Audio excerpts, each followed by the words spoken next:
Dear distinguished audience, my name is Bongo Adi of the Lagos Business School, and I'll be your moderator for today. So it is my distinct honor and pleasure on behalf of the Vice Chancellor of Pan Atlantic University, Professor Joan Elegido, and my Dean, the Dean of the Lagos Business School, Professor Enase webinar. I think it is the first of its kind. It is a knowledge exchange, a knowledge sharing webinar with on PPP.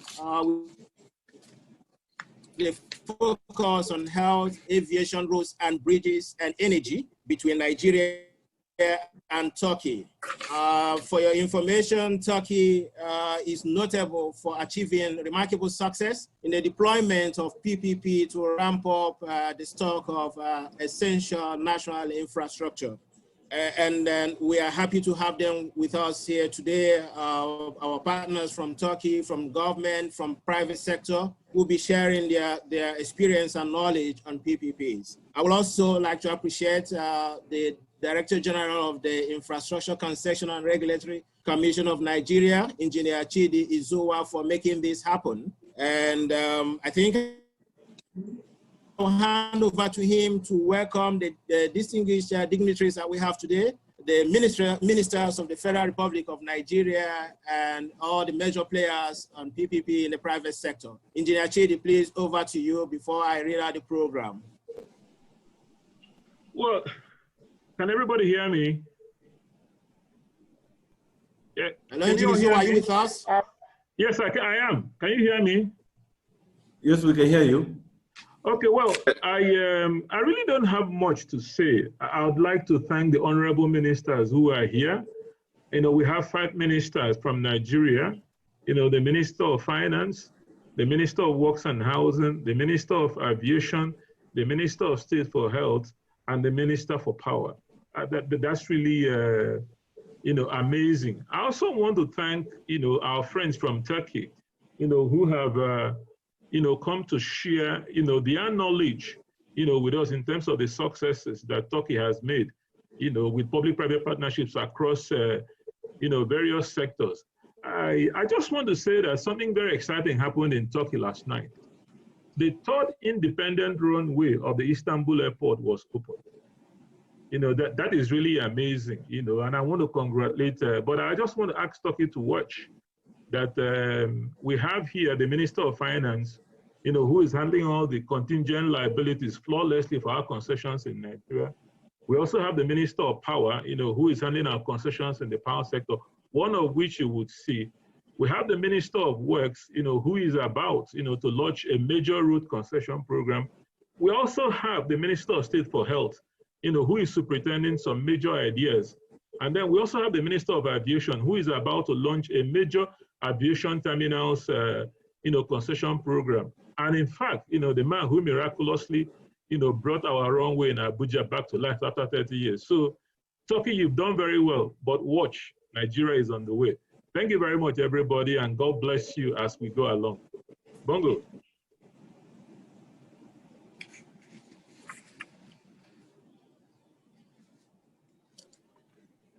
Yeah, Bongo. Hello, Bongo. He seems to have, okay, well, let me, you know, back up and assist Bongo, who seems to have having a connection problem. At this juncture, the first thing on the agenda is the ministerial statement, you know, by the Honorable Minister of Finance, Budget and National Planning of Nigeria. Distinguished participants, ladies and gentlemen, it is my very distinguished pleasure, you know, to welcome the Honorable Minister. Thank you very much, Honorable Minister, for being here. Please, can we have your statement? Oh, thank you very much, Mr. Chidi. Let me congratulate the ICRC that you had and the Lagos Business School, as well as CIPRA, for organizing this very unique meeting. I'm really glad that I'm able to be one of the participants that is invited to this meeting today. This is a very important collaboration between ICRC and the partners from around the world. We also are glad that the Lagos Business School, that has a sterling reputation of creating business professionals and providing the right guidance towards building Nigeria, is one of the key organizers of this conference. Collaboration between ICRC and the Lagos Business School is a good omen for our country, and I'm sure that meaningful contributions will be made towards the achievement of the economic targets set by the government of His Excellency President Muhammadu Buhari. It is also important because the federal government has made it abundantly clear that through numerous pronouncements of His Excellency the President, that we will be prioritizing public-private partnerships that will aid in the development of our country. The successes of PPPs in Turkey is well known, and we hope to be able to replicate this in multiples here in Nigeria. Such PPP successes will create a domino effect across the entire continent, and government funds will be acting only as a lever to work with private sector capital to provide development for critical building blocks for our nation. Let me just mention one key example of a PPP project that is working well in Nigeria. It's a unique model. We call it the Road Infrastructure Tax Credit Scheme. It was established in January 2019 via a special executive order that we call EO 007, approved by His Excellency the President. This infrastructure tax credit scheme is an innovative PPP intervention that enables the federal government to leverage on private sector funding for the construction or refurbishing of eligible road infrastructure projects in an efficient and effective manner, creating value for money. It incentivizes the private sector investors in Nigeria to select roads and build those roads across economic corridors, industrial clusters, relieving government of funding those roads with its own capital outlay. Participants then use this tax credit to recover their investments over a period of time that is pre-agreed before the construction. Under this program, we have already a number of participants that are building roads and already recovering their investment from tax credits. We have just recently released an economic stimulus plan for the country. We also have a process that is working on the successor plan for our National Economic Recovery and Growth Plan. This plan is aimed at strategically addressing the health and economic emergencies resulting from COVID-19, as well as, in our case, the drop in crude oil price. We will be, under these programs, expanding the road infrastructure tax credit scheme to accelerate the construction of major roads across the country. I want to commend ICRC, LBS, and our Turkish partners, especially the Turkish presidency for this for strategy and budget, for this important collaboration, and I'm proud that we are all here today to be a part of it.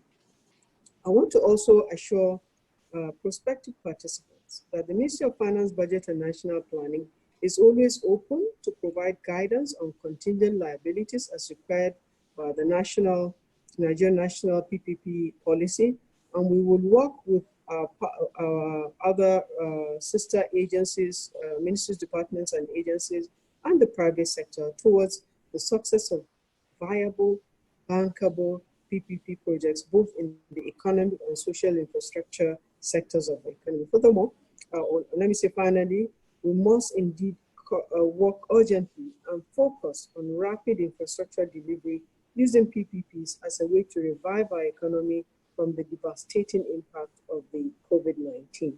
I want to thank everyone that is here.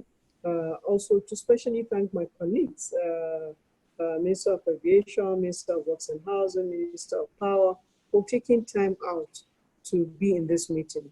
It helps to show how important we take PPPs in Nigeria, and to thank our Turkish partners and all panelists and participants that have taken time out to be in this meeting today. Thank you very much, DG ICRC. Thank you very much, Ma. I'm sorry for that break in transmission. I lost network, but I'm back, and I hope that I will be in all through. Okay, so that's the Honorable Minister for Finance, Budget and National Planning, Mrs. Zainab Ahmed. Next, we would like to take an opening ministerial statement on roads and bridges from the Honorable Minister of Works and Housing, Babatunde Raji Fashola. I don't think the Honorable Minister of Works is signed in yet, so can we go to the next one while I'm walking through? So we go to the next one. Okay, right. So that will be the Minister of Aviation, Senator Hadi Sirika. Honorable Minister, if you are, he's with us. So yeah, kindly unmute yourself, sir. Can you unmute yourself? Yeah. Yes, I've muted myself. Great. Thank you very much. We can hear you loud and clear. Yes, sir. Thank you very much indeed, and permit me to stay on the established protocol and also the introduction eloquently made by the Honorable Minister of Finance, Budget and National Planning. To say that we are excited in civil aviation because we took the lead in the PPP in Nigeria, and thanks to the Turkish friends of ours, the first time that I went to a conference of PPP invited by our own able DG, our own guru of PPP, was in Turkey, in Istanbul. And since I attended that conference, my brain was wired, and it never be the same since then. And I took it line and sinker to go the PPP way. It made all the sense for me. However, just quickly by way of introduction to tell you that we are not doing very badly in civil aviation in Nigeria. We are operating a roadmap, and that roadmap, the center of it is the PPP arrangements in concession of our airports, in a national carrier, in an airport cargo terminals for perishable and dry cargo, of course, MRO, leasing company, etc. All of these were approved roadmaps, part of which have been implemented. And due to that implementation of our roadmap, we've increased in the last 5 years when we started in this government, increased from 8 to 18 million passengers. And aviation now is the fastest growing sector in the Nigerian economy. And these are the figures from Nigerian Bureau of Statistics and the Federal Ministry of Finance, Budget and National Planning. We also take a conscious advantage of our situation in Nigeria being at the center of Africa, equidistant from all location, similar to that of Turkey, that is at the center of the northern routes of civil aviation. So we try to capture that, and we're a huge, huge population of 200 million people. We think that we're a very good candidate for a boost in civil aviation, especially when PPPs are considered. To also say that, yes, Nigeria is getting it right this time around. Earlier on, when there were no regulatory framework or institution like the ICRC to regulate PPP, there were some hitches that we had, but now things are going very smoothly. I'm happy to announce that Turkey should really watch it, like the DG said. Nigeria has a uniqueness of 34% rate of return, and these are figures also from Federal Ministry of Trade Investment from Nigeria. So to say that we're all set, I will only listen here and learn more from you, from Turkey, who has gone ahead of nearly everybody around the globe in PPP arrangements. So we'll learn from you. We will also definitely come behind with such aggression to be able to create that economy that is based on PPP and that will advance our cause. Thank you very much for the short opportunity to make an opening remark. Thank you. Thank you very much, Senator Hadi Sirika, the Minister of, Honorable Minister of Aviation for Nigeria. I learned that the Honorable Minister of Works and Housing is back with us. But before we go to him, may we take an opening statement also from Dr. Adeleke Mamora, the Honorable Minister of State for Health, Nigeria. Senator Adeleke, if you're with us, please. Kindly unmute yourself, then we are listening.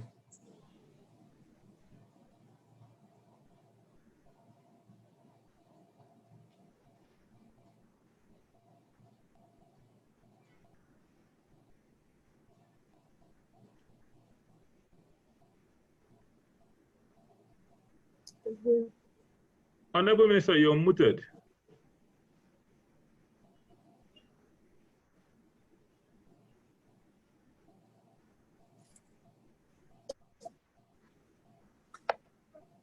Okay, you're muted, Honorable Minister.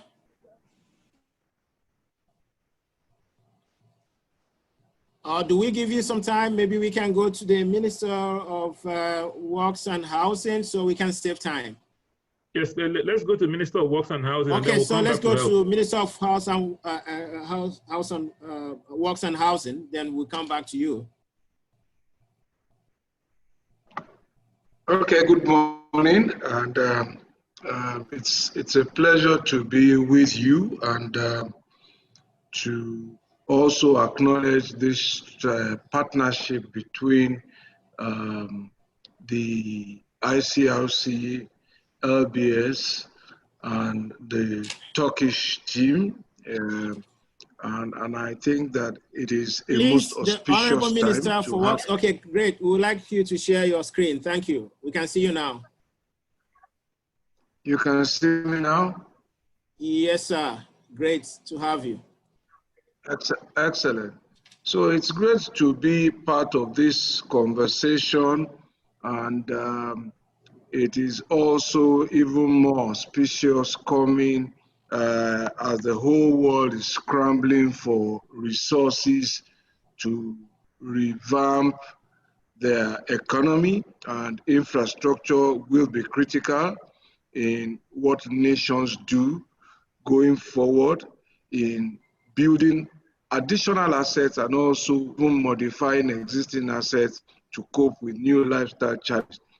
But this has come at a very, very auspicious time, auspicious for us in Nigeria because we are developing in collaboration with ICRC as most the first set of roads totaling about 2,000 kilometers that will be offering for investment by the private sector in the next few weeks and months.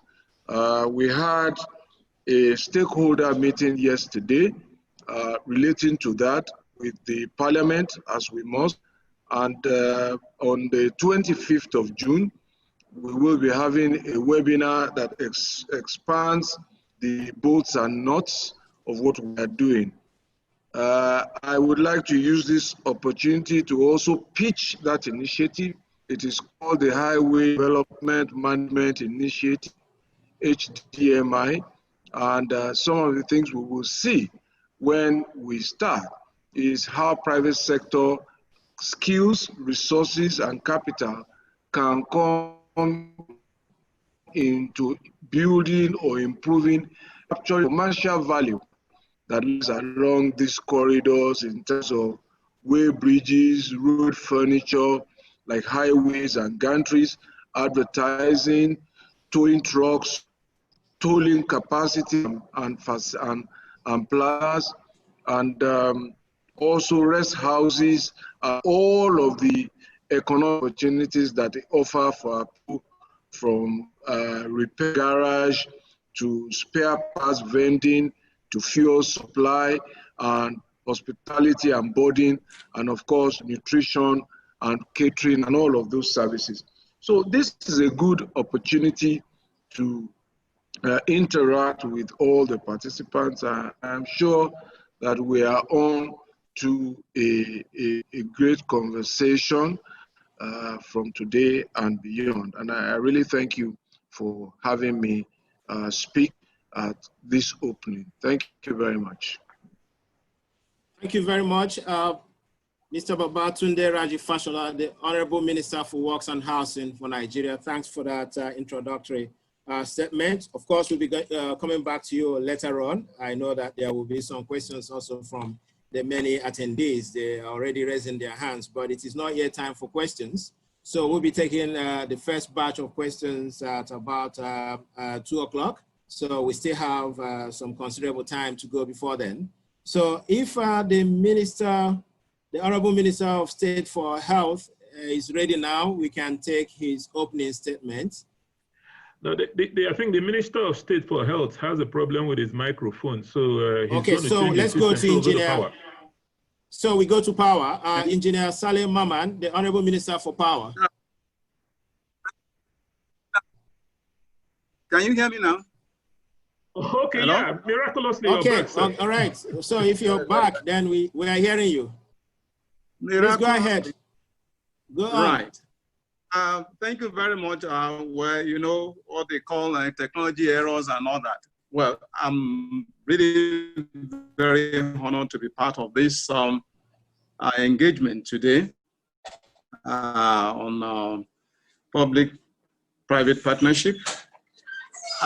For us in Nigeria, and particularly in the health sector, we know what is happening to our economy in terms of the decline in the oil earnings.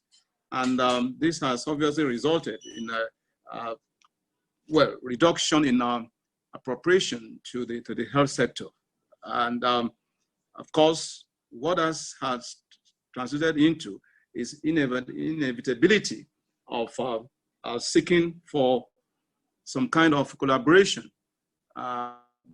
with the private sector, particularly with the view to getting the private sector to bring in the funds, inject funds into the system, and of course, come up with their own experience and of course, skills, so that in partnership, we can move forward. Now, Turkey has been a major world player in the development of transformational healthcare through the use of public-private partnership. And the Turkish Health Transformation Program via PPP has been promoted by the World Health Organization and other international agencies as a program worth replicating by other emerging economies like ours. So it makes sense at this time to take a cue from the successes recorded by Turkey to help in developing our own homegrown solutions to the problem of critical and tertiary medical services for our citizenry. I have no doubt that the Lagos Business School and the Infrastructure Concession Regulatory Commission will definitely, will not only improve and modernize our health systems, but will revolutionize the change that we expect in our healthcare delivery system. Now, for us in the Federal Ministry of Works, we are willing, Ministry of Health, sorry, we are willing, we are ready to partner, and we will support initiatives such as this webinar at this point in time to ensure that we bring to an end the menace of medical tourism in Nigeria and make Nigeria a destination of choice for Medicare in the near future. Of course, you know that we did it before in the 60s when our tertiary centers, particularly the UCH, University College Hospital, Ibadan, was a destination of choice for even royalties from other climes. So we can return to that stage. There's no doubt about that, and that's what we are working towards achieving. At the present, at the moment, we have some PPP projects going on. Of course, put in place through various partnership projects. For example, we have the warehouse in a box project, which is at the Federal Medical Center warehouse in Lagos and the Premier Medical Warehouse at Abuja. That was a management contract signed since May 2019. Of course, we also have the third phase of the federal government, the CPL, formerly Federal Government VAMED project, which was a special presidential intervention project. Well, of course, put in place by the Federal Ministry of Health through a kind of federal tertiary health sector for upgrading and modernization of 6 selected teaching hospitals and the development of a state-of-the-art 500-bed Federal Medical Center of Excellence. All these proposals are in place. We're still working on in Abuja, and this at the level of procurement phase. We also have PPP projects in the University of Port Harcourt Teaching Hospital. That's for the construction of staff housing estate, and of course the shopping complex, and the construction of a new house officers quarters, also at the procurement phase. So I am proud to be part of this program, and I do encourage more collaborations with others from around the world to actualize Nigeria, the Nigeria of our dreams. So while commending organizers of this forum, I look forward to an exciting and fruitful engagement. Once again, I thank you for inviting me to be part of this. Thank you very much, Senator Adeleke Mamora, the Honorable Minister of State for Health, Nigeria. I think that's a very interesting one, introduction to PPP in the healthcare sector in Nigeria. So now with that, we move on to the opening ministerial statement from the Minister of Power, the Honorable Minister of Power, Engineer Salem Maman. Thank you very much. Thank you, sir. Good morning, Mr. Chairman. Good morning, my colleagues. Good morning, everybody. Thank you for the invitation, and it is my pleasure to participate in this Turkish-Nigerian PPP knowledge exchange on aviation, road health, and energy. Nigeria commenced privatization of its power sector in November 2013, and it is present and great opportunity to relate the sector experience in the application of the PPP model. Following the privatization process, which started as transitional electricity market structure, the power sector is undergoing long-term structural market reform. The reform will enable the sector to achieve the optimal commercial structure as stipulated in the EPSRA Act 2005. The optimal commercial structure will ensure alignment and coordination of infrastructure, market efficiency and transparency, and collaborate governance and sector policy coordination. It is critical to note that success in power sector is essential for all facets of development in the country, and PPP is a recognized public procurement policy adopted by government around the world to deliver public service to communities. PPP expedites completion of projects with the infusion of private sector funding. This funding will increase the burden on government appropriation and provide good returns on investment for government.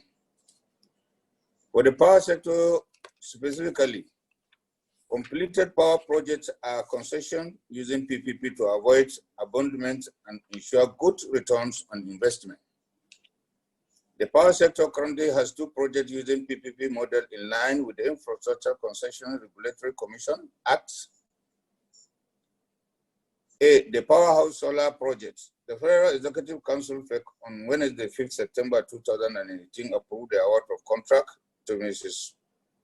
ProSafe Energy Service Limited as captured in the Power Purchase Agreement PPA and Concession Agreement CA to design, finance, and build and operates 750 kilowatts daytime and 775 kilowatts night solar power generation facilities as public-private partnership. Agreement at Powerhouse number 14, Zambizi Crescent, Maitama, Abuja, for a period of 10 years at the tariff of 44 Naira 20 Kobo kilowatt hour. Status achieved commercial clause, awaiting financial clause for the concession, for the concessioner. Then B, small and medium hydro power projects pursuant to the Electrical Power Sector Reform Act 2005, and with the aim of increasing renewable and clear electricity supply for the benefit of Nigerians. The federal government, through the Federal Ministry of Power, and Water Resources recommended the concession of 5 hydropower resources in partnership with private investors. The development of these 6 hydropower plants will increase the national power supply by a total of 16.49 megawatts, which will cater for the power needs for the immediate communities, which are essentially rural communities, thereby relieving the grid and also providing grid stability status. By achieving also providing grid stability. Status achieve commercial and financial clause, awaiting Attorney General approval of the clause in the concession agreement. Then the procurement process in line with the ICRC Act commenced for the both projects in 2017 are to have concluded within a year by the identifying concessionaires. Then challenges. The ICRC Act procurement process is rigid and time-consuming. Difficulties in collaboration between the stakeholders and agencies. Inadequate budget provision for the bank guarantees. And then 4, risk perception of developers and investors in the power sector. Then the way forward, ICRC should make a concessioning procurement process in the act more flexible and relevant to specific agencies. Ministries of Finance, Budget, and National Planning should consider adequate budgetary provision for the bank guarantees. Then there should be better collaboration between the stakeholders agencies. Then conclusion, the ministry comments this learning exchange and acknowledge the relevance of PPP models to government investment process. We will endeavor to complete the project we have commenced, as well as apply the possible solution and advice that will be gained from this exercise. The experience will definitely impact on the following projects that have been proposed to commence PPP concessioning this year when the COVID-19 pandemic is abated. Thank you for your attention, and I wish fruitful deliberation.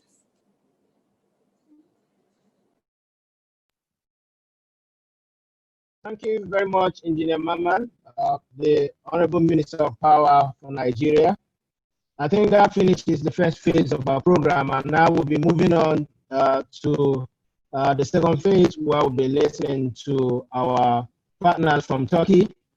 This is a knowledge exchange webinar, so we have a lot to learn from Turkey, from their success stories. So to start off with that, we'll have Sedef Yuvas Noyan, who is the head of PPP Presidency of Strategy and Budget Turkey.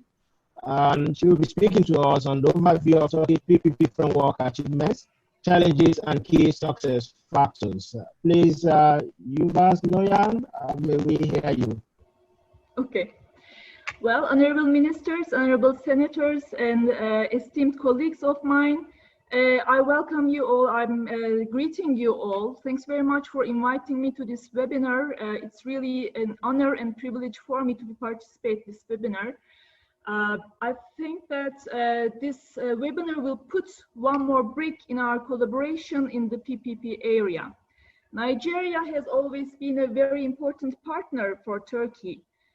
We have a good foreign trade of about 800 million US dollars. We have students studying in Turkey. We have Turkish investors in Nigeria. I know that there are many collaborations about the PPP area. I know that our Foreign Economic Relations Board has made a kind of meeting in Lagos at the end of 2019. So with 200 million people in Nigeria and 80 million people in Turkey, we have a lot of areas to collaborate, and PPP is one of them. Well, my job today is to give you an overview of the Turkish framework, PPP framework, from a public point of view. But the real heroes are the private sector, and there are very valuable representatives here from our very successful firms, successful SPVs. I'm sure that they will be sharing their experiences from the field, and that will be also very beneficial. Now I'm going to share my screen. I hope that I will be successful in doing that.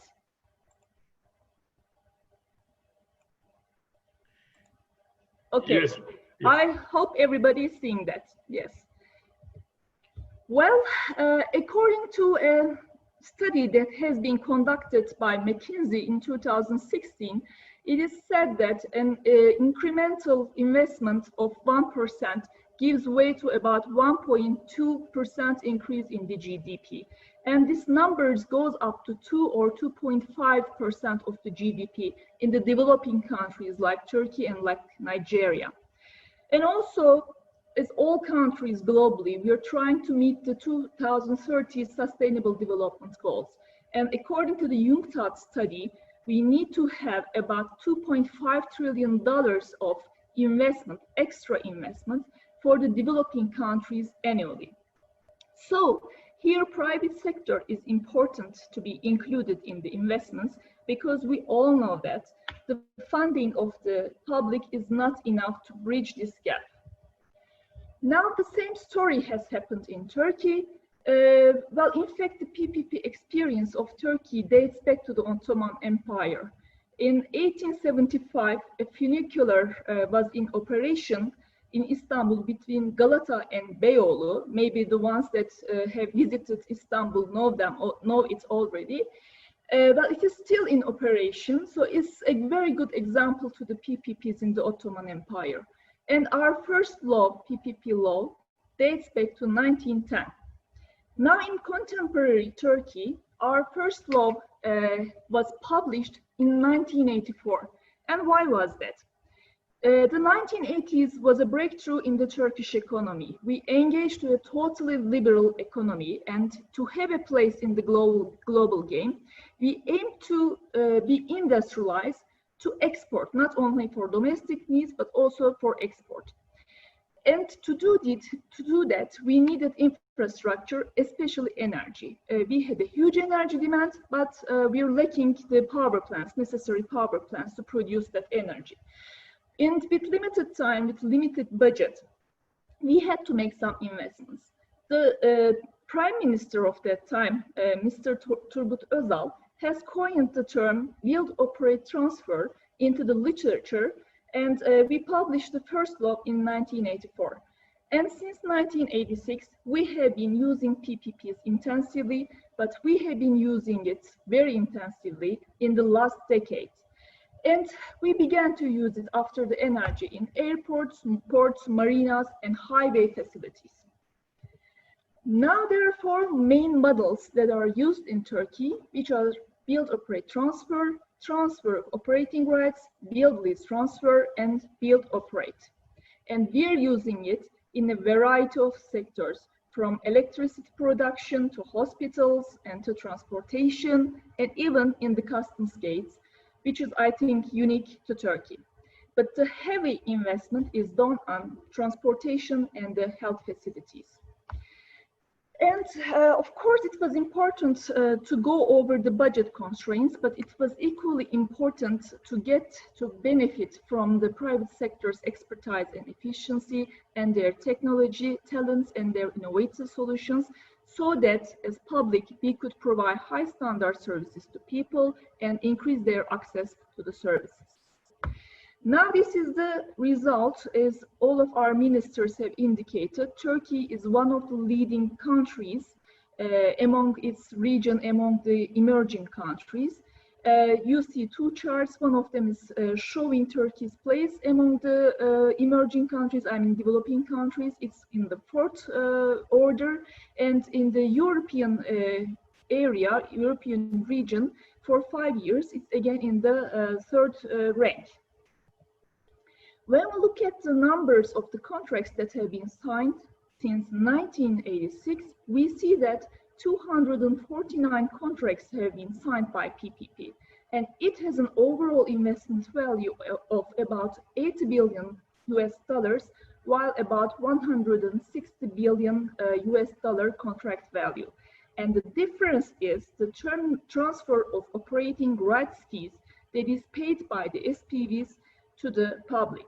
So we are making some investments, and in return also, especially from the brownfield projects and from the hybrid projects, we're also getting some fees from the private sector. Now here you see the distribution of the contractual values by sectors. As you see, the half of the contract value goes to the airports, thanks to the Istanbul airport. It was a very huge contract, and you see the dominance of the airports here. So transportation in terms of the contractual value is dominant, and that is followed by energy, and the health campuses follow it. What have we done with PPPs? Until now, about 800 kilometers of highways have been constructed and are in operation at the moment. 570 kilometers more will be coming from the ones that are in still construction. 11 hospitals have gone into operation by PPP with about 16,000 beds, and we are really using them very intensively during this pandemic. And I also would like to stress the importance of the highways. They are main axes that are connecting the production and consumption centers. They are connecting the cities that are forming about 50% of the GDP of Turkey and 70% of the export potential.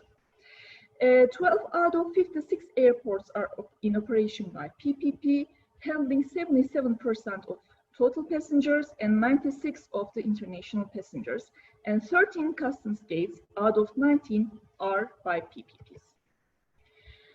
Okay, in this timing, what did we learn as public and what did we do to meet the expectations of the private sector? The private sector, of course, wanted some incentives or some kind of available atmosphere to invest. The first of all, it is the political stability and political will that will make a PPP project exist. And why is that?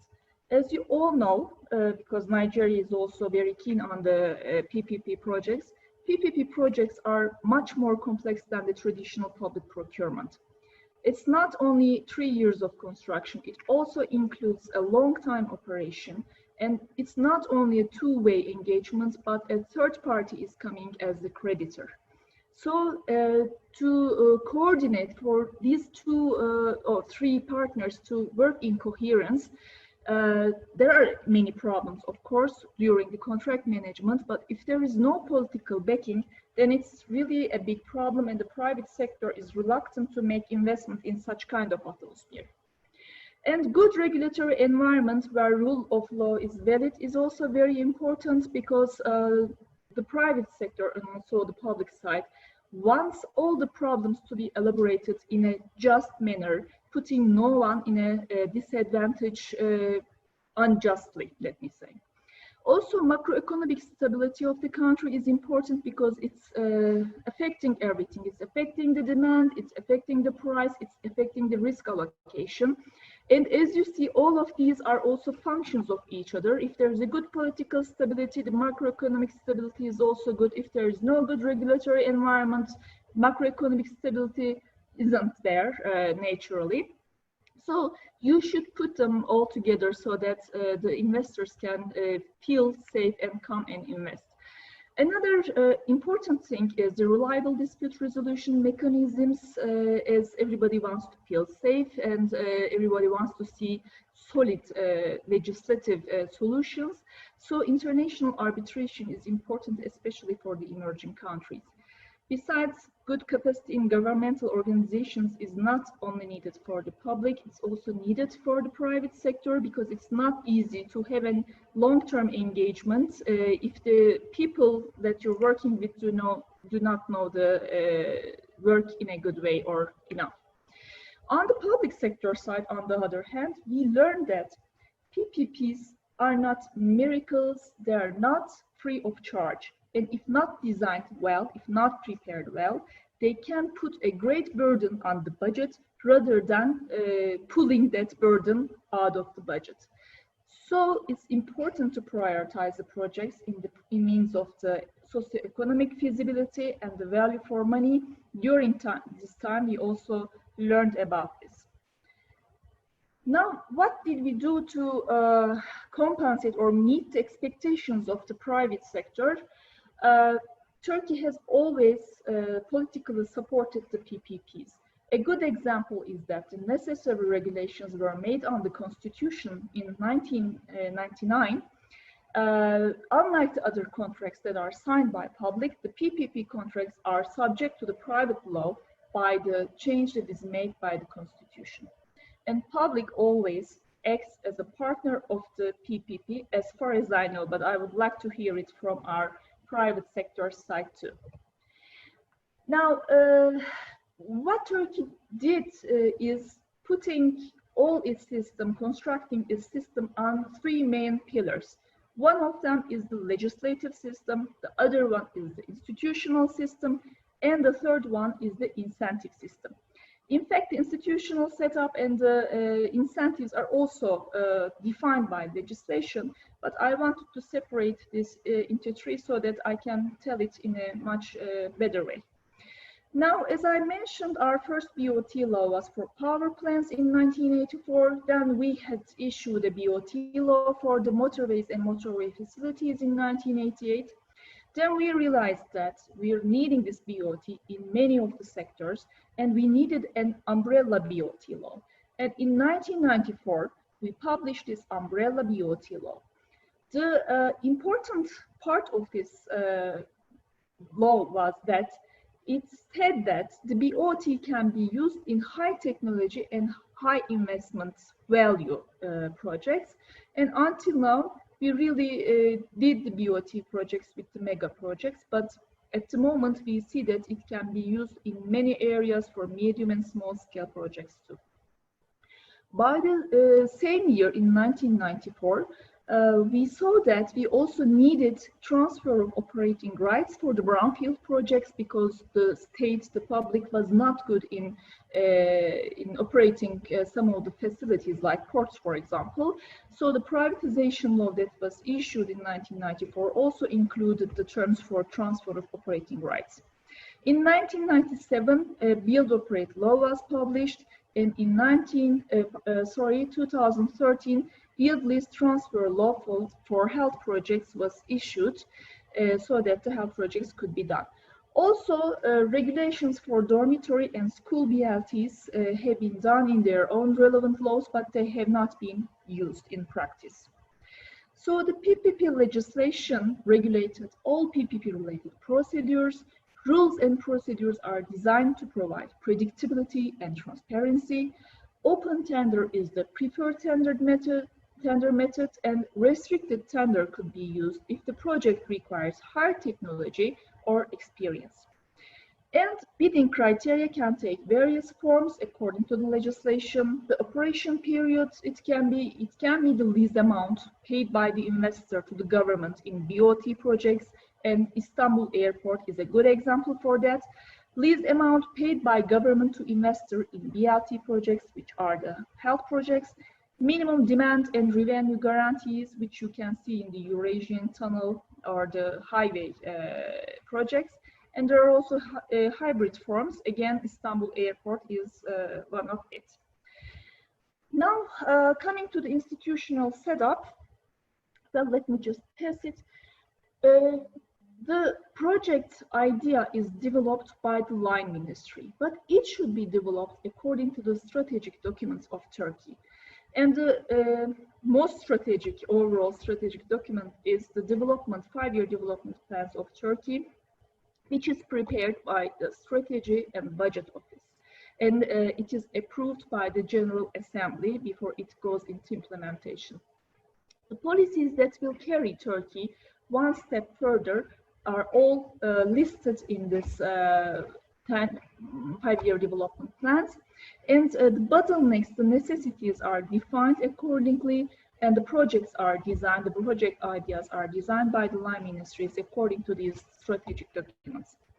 And then, if the implementing institution gets the approval of the minister himself, herself, about application of the PPP project to the presidency, then they send their PPP application to the presidency.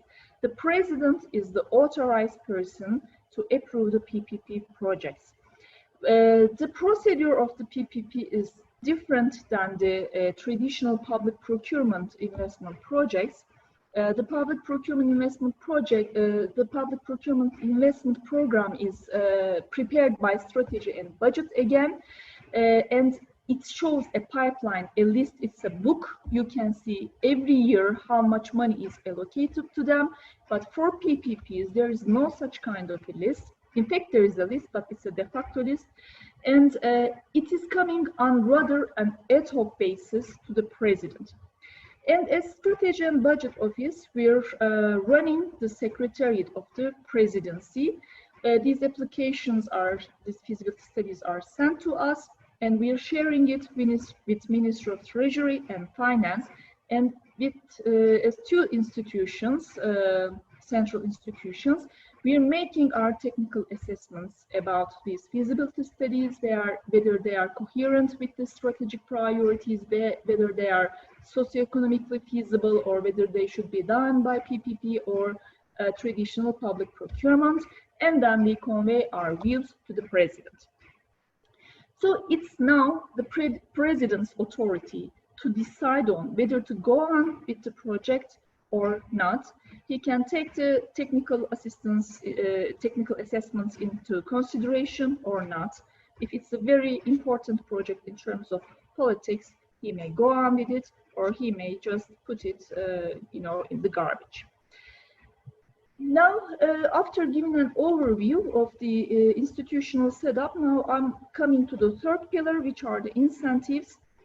To reduce the risks borne by private sector, some incentive mechanisms were developed by legislation again. For example, we can give shadow tolls or revenue guarantees. We can give available payments for hospitals' BLT projects. Treasury can assume that if the BOTs are over 1 billion Turkish liras, and BLTs also have the assumption of debt if they are over 500 million Turkish liras.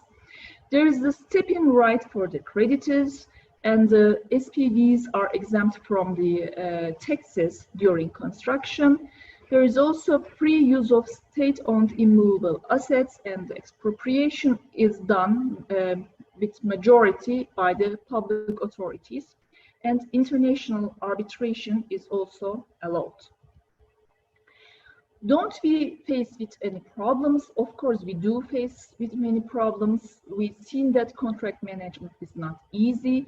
Most of the institutions have seen that presence of a dedicated PPP unit in each implementing agency is needed, because it's a long-term contract. It can go on for 25, 30 years, and it should be followed, monitored, and the contracts should be managed for that long time frame. Besides, still optimization process of risk sharing is going on. There are renegotiations of the contracts, and still the public sector needs capacity building programs. But in the end, Turkey is a successful country in terms of the PPP investments. It has a successful track record, and it created brands of Turkish contractors and operators, which is exported to the different countries. As Turkey is a developing country, to have experience in a developing country is important to work in other developing and emerging countries. And the Turkish contractors are really able to adapt themselves to the different, differentiating conditions in a very fast way.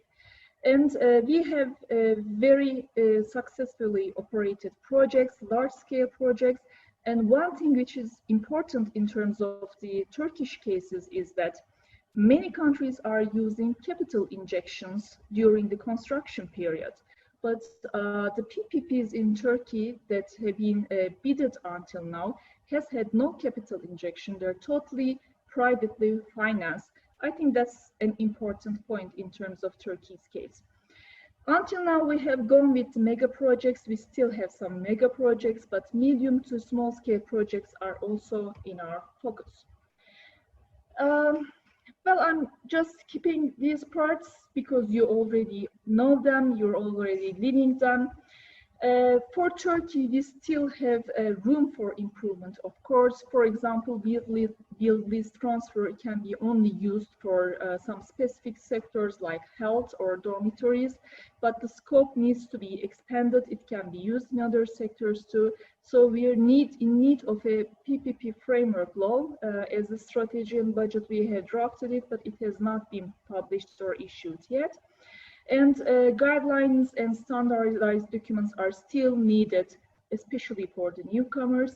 And most importantly, the impact assessments of the PPP projects are needed so that we can have some feedback from our own experiences that we can feed into our new coming projects. Well, this is my presentation. I hope that I haven't exceeded my time. Thanks very much for listening to me. I will be very happy to answer the questions. Thank you. Thank you very much for that very enlightening and informative presentation. There for you, Vas Noyan, the head of PPP Presidency of Strategy and Budget at Turkey. Thank you very much. I'm sure that there will be questions, and then you're here with us. So we have the question and answer session, the first one at 2 o'clock. We're doing very well with time. Actually, you're supposed to start about now, but you're already done. So you're already through. We will now be moving on to Professor John Davey of Atra Capital UK. And he is speaking to us on PPP, how and what to do, success factors for emerging markets and lessons for Nigeria. Prof, you have the time. Good afternoon to all of you, and thank you very much, Chidi, for inviting me to take part here this afternoon. Some of you probably know me. I've been involved with a number of issues in Nigeria for quite a number of years. I'm going to just, while I'm waffling on, try and share my screen with you now. But I need to go back to the beginning.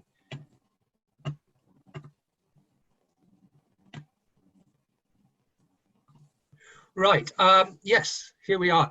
I've also, by the way, in fact, Chidi and I have met each other at various events in Istanbul as well. I've had the privilege of chairing a couple of PPP conferences in Istanbul and talking at others. So I have a little bit of a feel for both countries. As always, can I just remind all of you, you have just heard a very, very important presentation. The slides have little bullet points. Behind those bullet points are the successes that brought Turkey to where it is. This is not a simple thing. They all have a lot of hard work hidden in them. So who am I?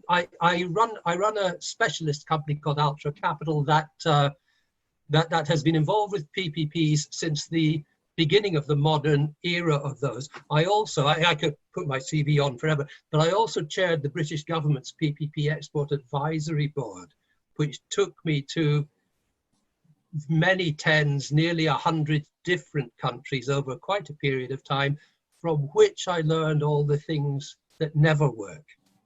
And some of you have heard me talk about that before. I also happen to be the author of a book, which I'll show you in a minute. But most importantly for me, right now, I'm the PPP Policy and Project Finance Advisor in the UK-Nigeria Infrastructure Advisory Facility. And I hope over the next 3 or 4 years that we'll be able to help unblock some of the things that need to be dealt with in Nigeria. So that's my book. Chidi, my good friend Chidi Izuwa, has provided copies of these to many members of the Nigerian government. And thank you for that, Chidi. And as I said, I am going to send you or bring with you when we're allowed to travel again, some copies for the new ICRC Academy. So I'm going to mix this between practicality and the more academic side with LBS and the new academy. But let's just do a quick comparison for the moment. Nigeria and Turkey are both big, important economies. But look at the difference in the populations. These are approximates because we never know. There are a lot more people in Nigeria, but then look at the GDP the per capita GDP and then the purchasing power parity versions of them, in effect, people in Turkey are infinitely wealthier. Now, that's very attractive when people want to put long-term finance into anything, because they think they've got more chance of having it paid back. That's not always such a big issue. But listen, this is an interesting one. Neither of these countries meet investment grade as far as the sovereign ratings go. But Turkey has achieved amazing things. If you were to look at this academically, Turkey should not have been able to do its PPPs. And look at them, they're famous for what they've achieved, particularly in the healthcare sector, which is a difficult one. Airports, and I love airports, by the way. I spent many years of my life either privatizing them or designing them. I worked in Beijing, I've worked in all over the place. I love airports, but they're commercial businesses. And it's dead simple. An airport doesn't have any passengers as its customers, it has airlines. So if you can bring airlines in, they'll bring passengers who spend money. Turkey had a plan. Let's become the hub. Let's do in Europe what the guys in the UAE tried to do. So Turkish Airlines are as much part of the success story in the fabulous PPP airports. And by the way, I love going through Turkish airports. I really enjoy them. So that's something that again, as Nigeria, you need to look at these. You cannot look at PPPs as a piece of infrastructure. They're a piece of national infrastructure. They affect everything else. And we'll come back to that. So neither country actually has an investment grade credit rating. Now, moving on just slightly here, what made a very big difference in Turkey was the full commitment, the absolute commitment of the government to allowing the private sector not only to be involved in infrastructure, but also in social services. This wasn't fragmented. And here's a lesson. Now, I don't want to tell anybody in Nigeria, this is what you should do or you shouldn't do, but Nigeria is federal. Turkey took a national approach to this. Investors like that joined up approach. If every single state in Nigeria creates its own PPP law, it will definitely limit the ability to get as much inward investment as you would like. Turkey was very clever. It has a very long track record. But another very important factor was that the World Bank, EBRD, provided support to Turkey, particularly in the hospitals. Some of them, many of Turkey's PPPs are financed by all sorts of very, very good, well thought out methods. But some of them are funded or financed, sorry, they're financed by euro-denominated bonds. Now, what happened is EBRD provided certain guarantees. They provided, they mitigated construction and operational risk to some extent. The World Bank, through MIGA, the Multilateral Investment Guarantee, provided political risk insurance and so on. These things gave the private sector investors the comfort and the security that they needed in a country that didn't have an investment grade sovereign rating. So what they were able to do was leverage up all sorts of bits of money. Turkey has been incredibly good at this. This is a lesson that I really, really would like Nigeria to take forward. No country in the world, not even Britain, has enough money to provide all of its infrastructure. And I hate to say it, but in the post-COVID world, every single finance minister that I'm talking to, and I seem to be talking to one or two every day of every week at the moment, everybody is going for private finance. The Saudi Arabian government already had the world's biggest program. It's accelerating it because over 50% of its income comes from oil. And oil is less valuable than a bottle of fizzy water at the moment. So there is huge competition. The next thing is every single PPP is an individual project. They are all unique to some extent, but they all need to somehow grab the world's finance people's rules to get that attention. That will get more difficult. Lots of people will help with it. Remember, pension funds still need to invest. Insurance companies still need to invest. Sovereign wealth funds still need to invest. What we need to do in Nigeria is to learn from Turkey particularly, but also other countries. How do you become more attractive than the next person who wants the same skills and the same money at the same time? So I think you will need to work very closely with the multilateral development institutions, but not be taken over by them. That's something we don't have time to go into today, but I will be using this theme a little bit. So what happens basically, I've just put this, and I'm not going to talk a lot about it because this isn't a finance conference, but the AB loan structure probably will allow higher quality investments to come in without sovereign guarantees. If you don't have an investment grade credit rating, you can write all the guarantees you like, but the credit or investment committee in a lender is going to say, well, I don't care, what else can I have?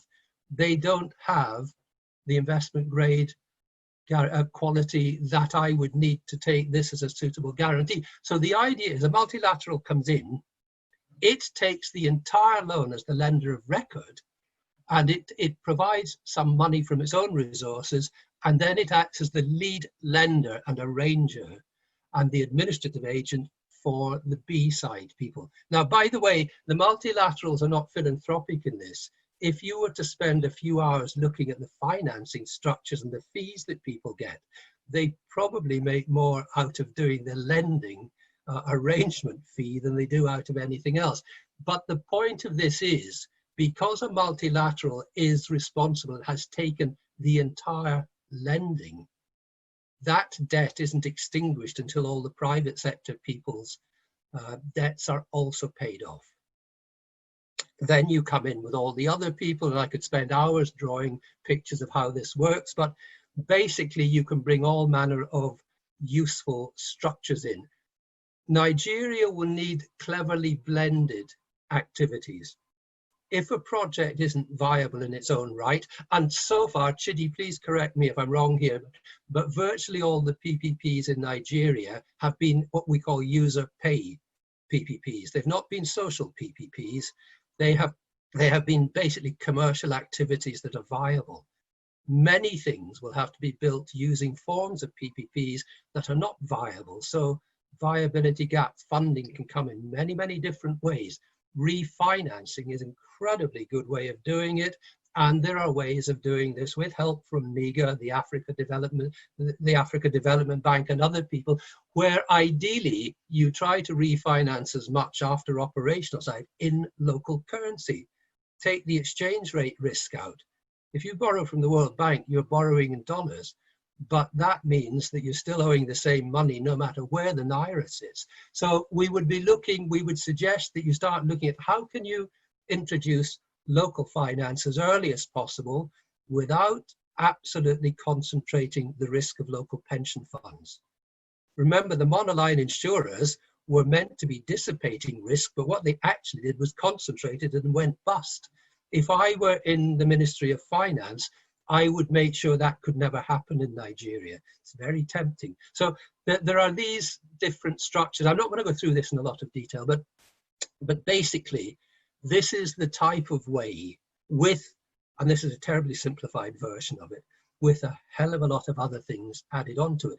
So what did these guarantees from EBRD and the World Bank, MIGA and so on do for Turkey? Well, they did a lot.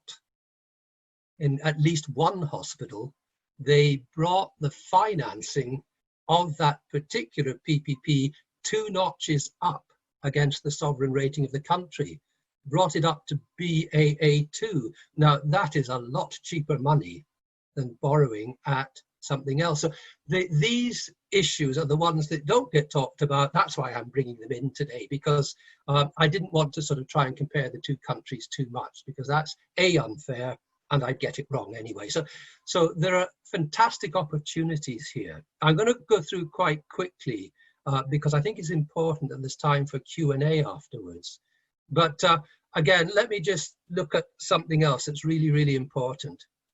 This series of information came from the World Bank's Procuring Infrastructure in PPP document. Now, the reason I like that, it uses exactly the same method for every country in the world. So there's no bias in it.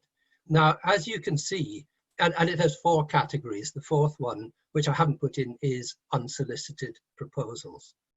I know they're quite popular in Nigeria. I want you to stop doing them. And another day, I'll send you my World Bank paper on why you stop doing them.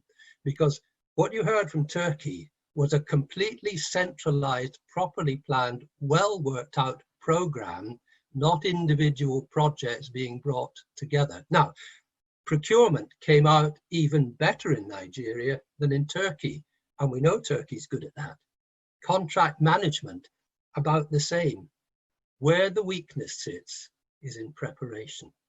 Now, moving away from the World Bank, if you were to go and meet a lady that I know very well in ABSA, formerly Barclays Africa, who deals in organizing and sanctioning project finance for energy projects, she said, we have a lot of money available for renewable energy projects. Sub-Saharan Africa is not bringing us projects that are prepared well enough for our credit committee to approve the finance. On the basis, and I'm quoting her over a very nice lunch in Santon about 18 months ago, if people can't be bothered doing the project preparation sufficiently well at the beginning, what chance is there of them being able to deliver 15, 20, 25 years down the line? That perception is more important than the facts. We have to deal with that. Now, Turkey had similar perceptions at the very beginning, but 10 years down the social PPPs and 30 years down the line from its hard PPPs, like the ones that Chidi, you're doing, they had a similar set of perceptions. They've dealt with it. We need to address that in Nigeria. That will be more important than any of the technical or legal issues. Remember, you need a law to be able to do something, but a law has never created a single project anywhere on the face of the earth. All it does is enables you to it. And there's only one person in the whole world who decides whether you've got a PPP project, and that's the chairman or the chair lady of a credit or investment committee in a major international lending institution. All the work the rest of us do is of no value whatsoever if their answer to your application or the SPV's application is no thank you.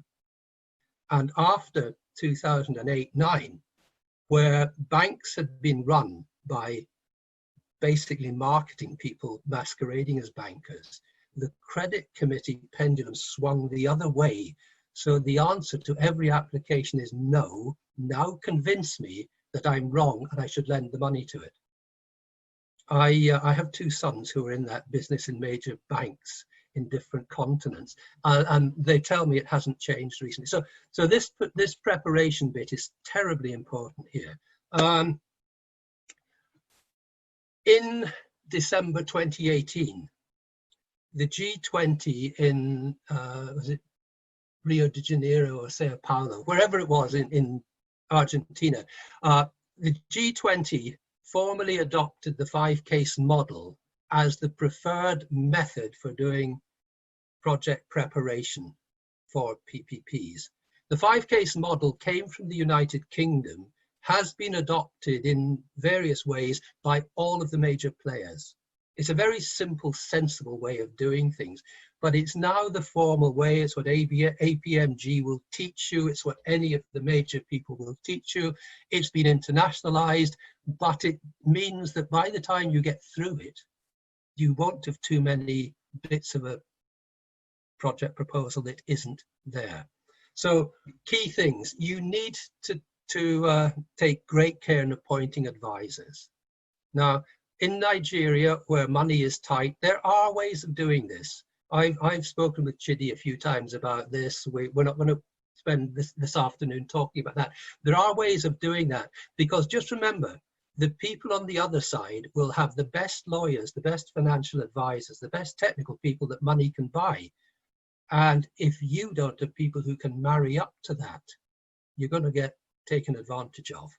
It's human nature, it happens. We've seen it all over the place. And believe it or not, we've seen it mainly in the United States, where they don't have a history of PPPs or doing public procurement of infrastructure and services through project finance like we have in Europe and in Africa and indeed in Asia. There needs to be a right technical solution, but also it's terribly important that there's enough room in it to allow innovation. That's where the private sector comes in. This isn't automating the past, this is creating the future.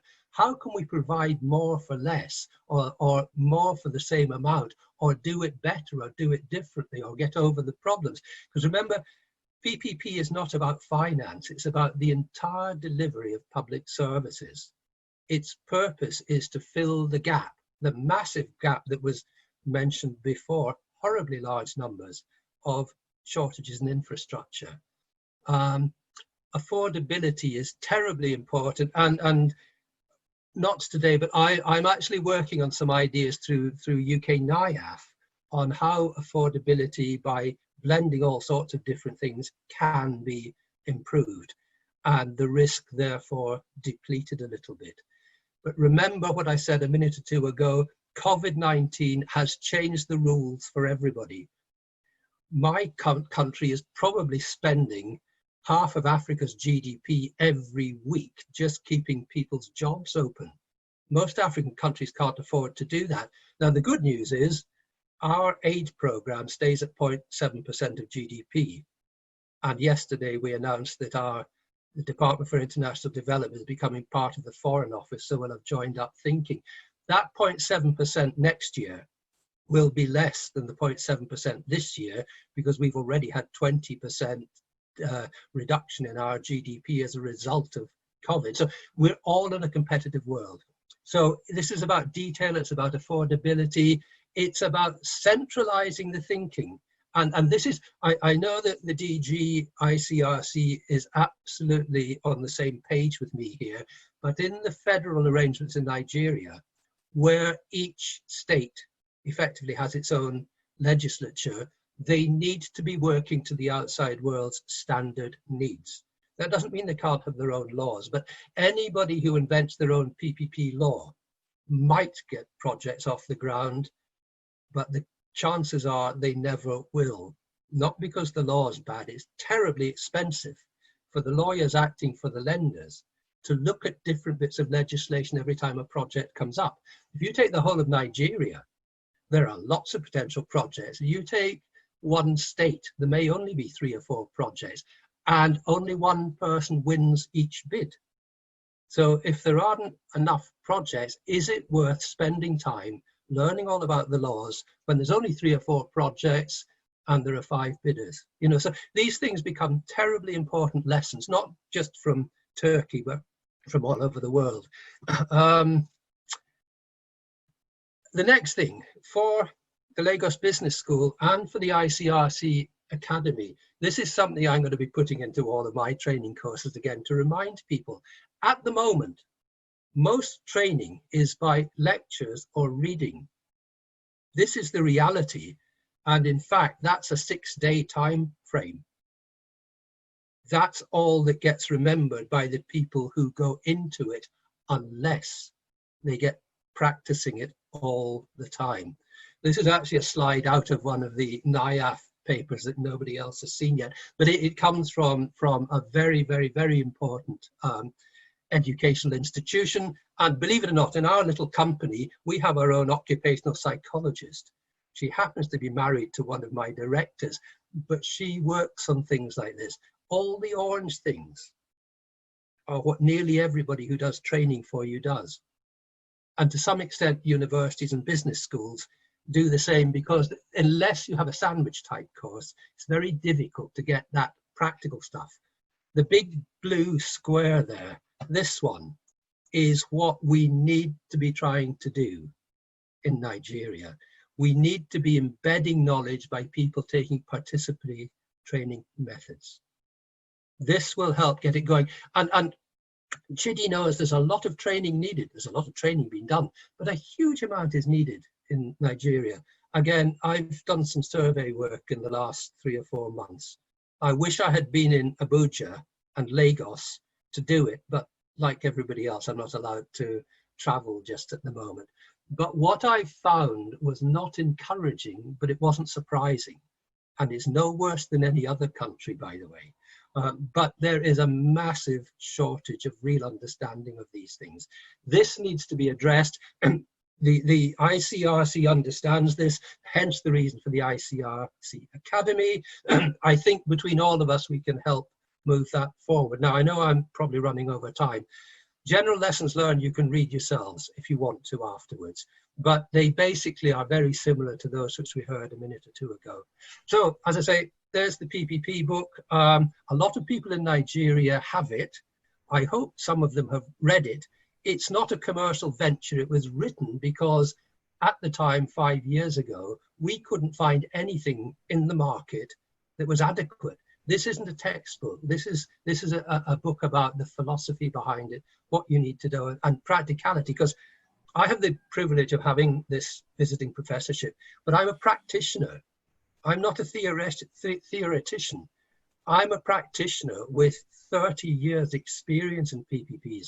I know what doesn't work. This was a book to try and help people do it. So that's it for me just now. Thank you very much. I hope this has been slightly helpful, and I'm here all afternoon if anyone has any questions. All the best, everybody. Thank you very much, Professor John Davey of Ultra Capital UK. I think that's a mind-shifting presentation regarding PPP. So many things, so many nuggets that he has offered. The one that really surprises me the most is that both Nigeria and Turkey, when it comes to sovereign rating, are below investment grade.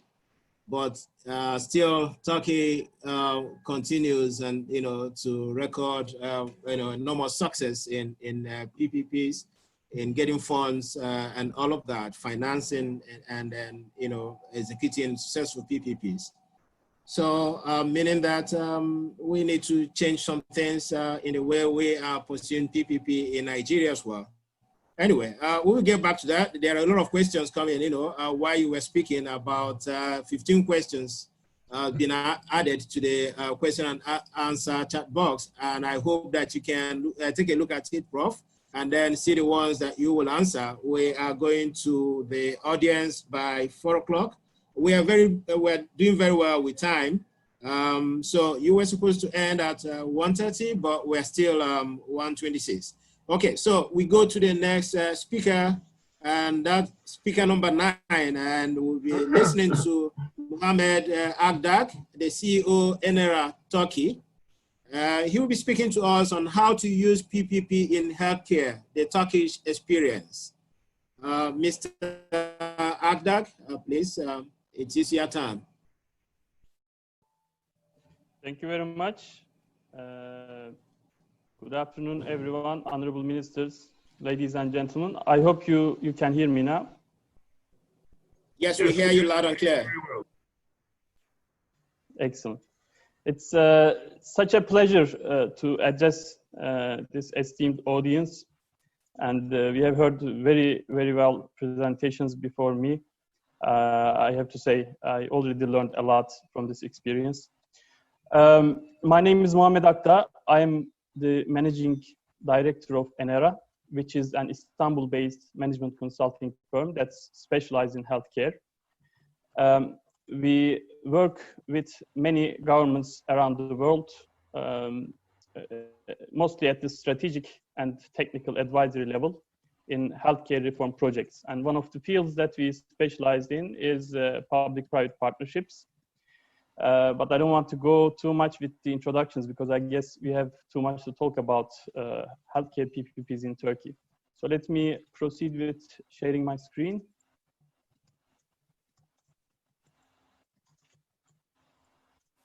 Can you see my screen now? Yes, we can. Yes, we can. Perfect. Okay. But you can put it on okay, great. Okay. So today I will talk about 3 different topics actually. First of which will be an overview of health transformation program of Turkey.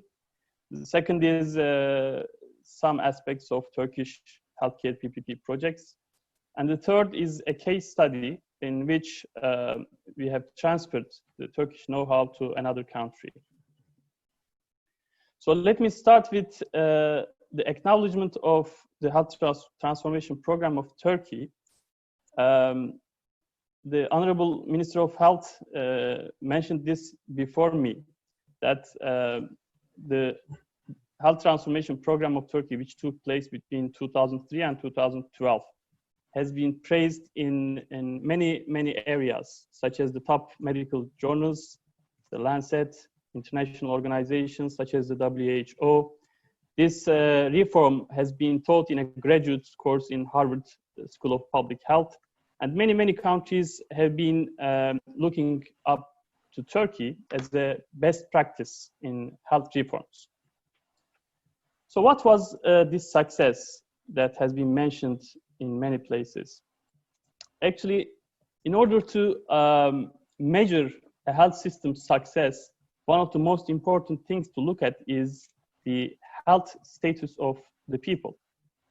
And in this graph, you are seeing how Turkey increased the life expectancy at birth of its citizens from 73 years to 78 years in a very short period of time.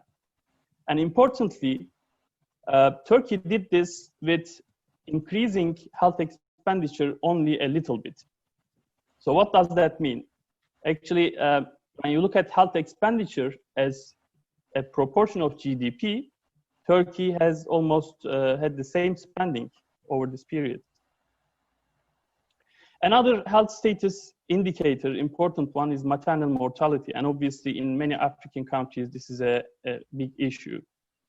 And in Turkey, we have been able to reduce maternal mortality ratio dramatically over this health transformation program. Other than the health status indicators, of course, public satisfaction is a good measure of success. And here in this graph, you see that patient satisfaction rates in Turkey are almost 75%. And again, when you compare this with the money spent on healthcare, you will see that Turkey is in a unique position among other countries. High satisfaction and low expenditure.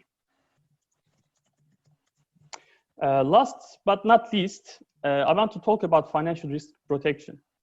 Because no matter how advanced your health system is, if your citizens are not able to afford it, then it's not useful at all, right? Like the one in United States in many cases. So what Turkey has done is to establish a single payer social insurance system, which now covers 99% of the population, which basically means universal health coverage. And Turkey also has been able to reduce out-of-pocket spending significantly. But more important than out-of-pocket spending is catastrophic health expenditures, which means that the number of households that spend a considerable amount of their income on healthcare. And this has also reduced dramatically in Turkey. Now, how has all these achievements happened? Of course, talking about the activities of this transformation program would take much more time. So I will just briefly cover some of the most important reform areas. The first of them being the social insurance. Before this transformation, we had fragmented insurance system, many payers, many beneficiaries. And now we have a single social insurance that has a very generous benefit package. We have been able to end dual practice, which means that doctors cannot work in public hospitals and private facilities at the same time now in Turkey, which is a great issue in many countries. The third one is that now all the public hospitals are unified under the umbrella of MOH, with the exception of university research hospitals.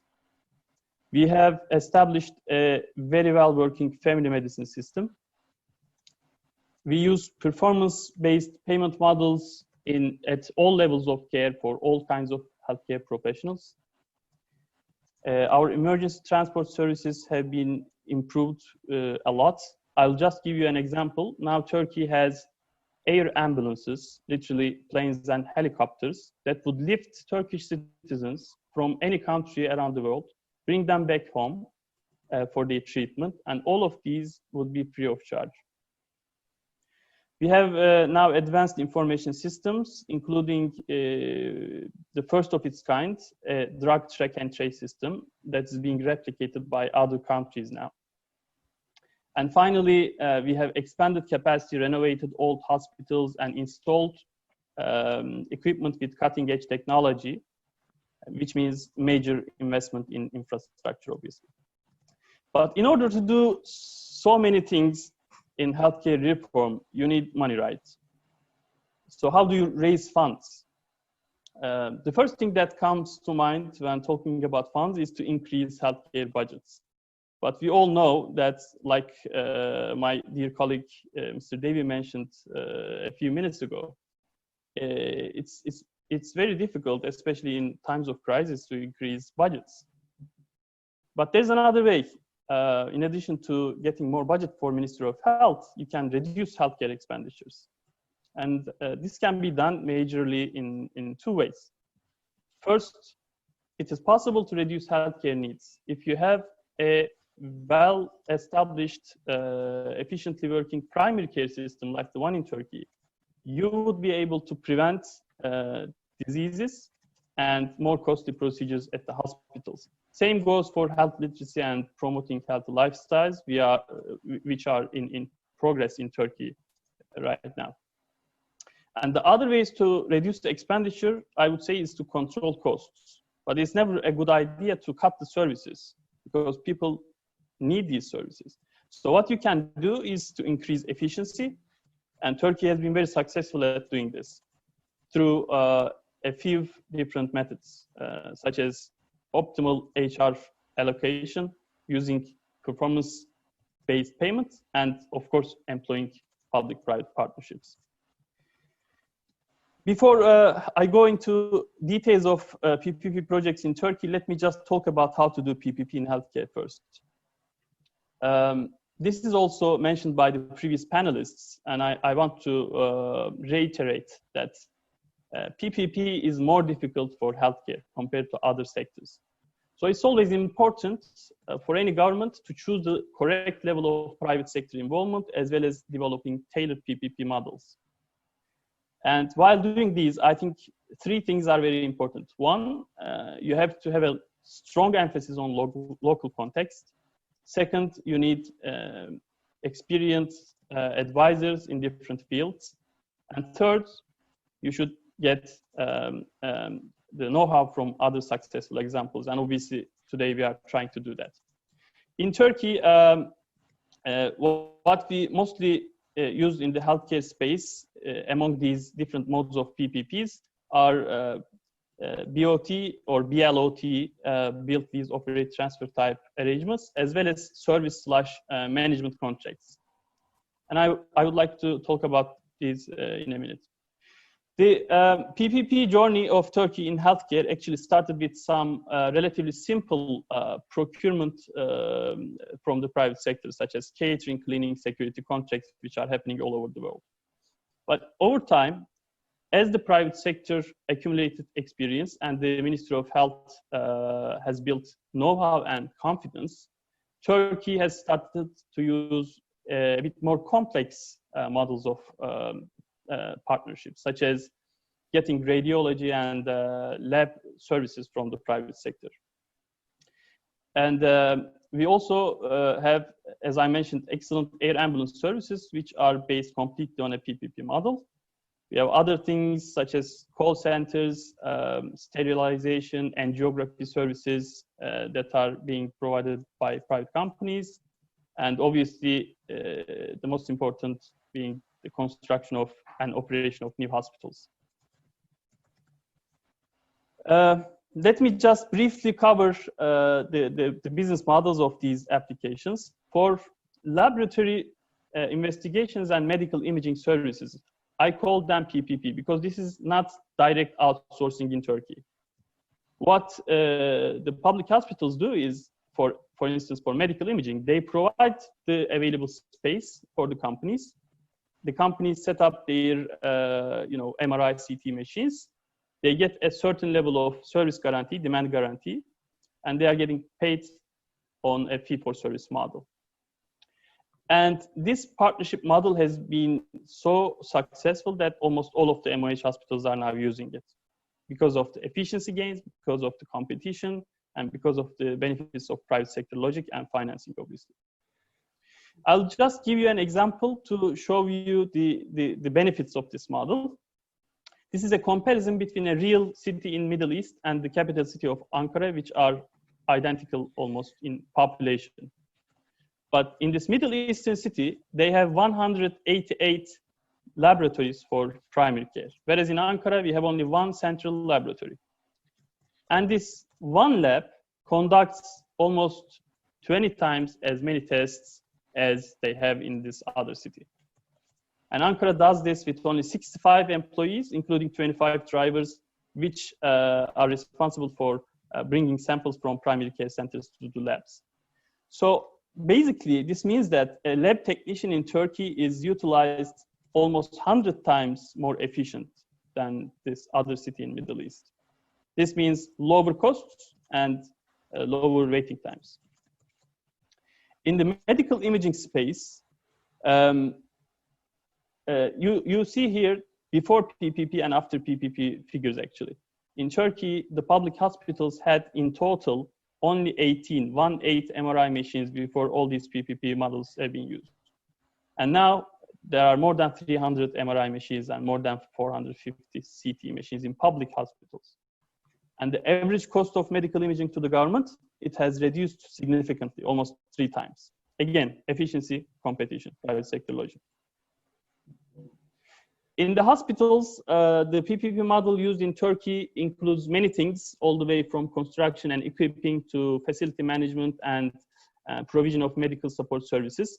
The only thing that is excluded is the medical services themselves, which means the doctors and nurses in these PPP hospitals are civil servants that are employed by Ministry of Health. This is a unique model to Turkey. Other countries obviously use different models. And with this model, Turkey has currently constructed 11 hospital or health campus projects that are operational. As you see, there's in capital city Ankara, we have this huge hospital campus consisting of multiple hospital buildings with 3,700 beds. And in total, we have now more than 16,000 total beds capacity through PPP projects, and 7 others are under construction. So what's the outcome? I would say all these hospital projects have made it possible to realize rapid investments in the healthcare space, increase quality of care, and made it possible to achieve better patient satisfaction. Whereas the service contract type PPP activities in Turkey reduced the waiting times and unit costs, while also increasing again the quality of services. And of course, there are some success factors behind all these great outcomes. I think most of them are already mentioned by Ms. Yavuz Noyan before, as well as Mr. Davy. But I would like to highlight the importance of political will, because this okay, whole— Mr. Abdak, you have about 2 minutes to go. That's fine. Okay. Okay. When I say political will, it was not only the commitment of the health minister, but very strong support by the president of Turkey all the time. And I would like to, in 2 minutes, summarize the transfer of know-how to Saudi Arabia. We have been advising the Saudi government for 5 years now. They embarked on a very complex PPP project that includes 9 different initiatives, all the way from primary care to hospitals, rehabilitation, etc. And we have designed with the government a comprehensive framework that includes different payment models, corporate structures, and unique models of business. And to do that, again, Mr. Devi mentioned before the importance of preparation, and I would like to emphasize it once more. Any government, I believe, that wants to go through the PPP in healthcare process should go through these steps, creating a comprehensive strategic framework, doing business cases that would detail all the operational and financial models, and most importantly, doing needs assessment. Because if you don't assess the supply and demand gaps in a region and do capacity planning accordingly, then you would end up with more costly projects that don't address the needs of the public. So after going through these preparation stages, it is possible to go to market with cost-effective projects that would attract international investors. Of course, there were many challenges in the Saudi case, like misconceptions about PPP, lack of a PPP law for healthcare like we had in Turkey, issues with data, but the most important, I think, was multiple agencies in decision-making, which caused significant delays, and delay means investors lose appetite. So my final slides, I just want to summarize what is the critical success factors for PPP in healthcare. I would say the most important is that there's no magical formula for PPP. Every country has its unique needs, governmental objectives, and social context. So there's a need for tailored strategy. Second, I can't stress more that the importance of needs assessment. I already mentioned why. Third is because of the resistance against PPP. In many countries, you will see people saying, oh, you are selling the country, this is privatization, etc. So it's important to conduct professional level change management and to convey the messages properly to the public. Effective monitoring and evaluation. Again, this was mentioned by the previous panelists. I think there should be a dedicated PPP unit for any kind of sector for proper monitoring. And finally, I would humbly suggest starting with relatively less complex projects, like the service contract type projects in healthcare, because health is already a complex issue. If you jump directly to the hospital projects, it would be difficult to develop them, implement them, and market them to international investors. So thank you very much. Thank you very much, Mr. Mohammed Adda, the CEO of NRA Turkey, for another enlightening presentation on the PPP in the healthcare sector, the Turkish experience. I think we've gained a lot of insights from your presentation. It's complex, but somehow Turkey has managed to achieve success, and is now advising Saudi Arabia. We've got a lot that we can learn from there. So we're moving on to the 10th presentation, and that is coming from ICE, the head counsel, Renaissance Investments Turkey. And he's speaking to us on healthcare PPPs in Turkey and case study of Renaissance Medical, another healthcare PPP.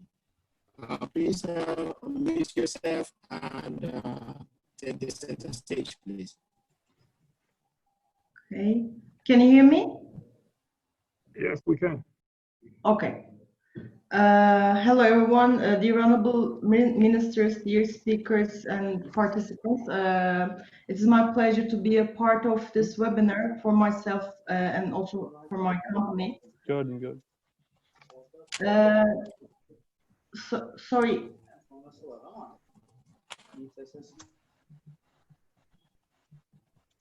No, I think you can continue. Okay. Actually, Nigeria is a very important country for us, and we have different works in Nigeria through private initiations, and we are happy to share our experience to construct a sustainable PPP structure. By the way, I'm the head legal counsel at investment projects, including PPP and BOT in Turkey. I try to share my screen.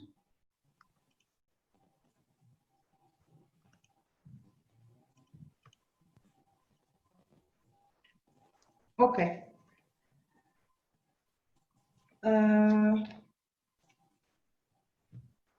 I try to summarize just main topics to avoid bother you, especially try to explain the structure in Turkey and also its implementation. I want to go through my presentation as to slide 1 and 2, actually. As you can see in my first slide, Renaissance Holding has a worldwide experience, and we have different roles for these countries, such as EPC contractor, investor, operator, etc. Renaissance Healthcare Investment Division is one of the most important part of Renaissance Holding. Healthcare investment section was established 211, and now the major actor of PPP healthcare sector in Turkey. Renaissance Healthcare holds 32% of the PPP healthcare market in Turkey, with 9,500 bed capacity, and we have 5 different PPP hospitals in the operation stages.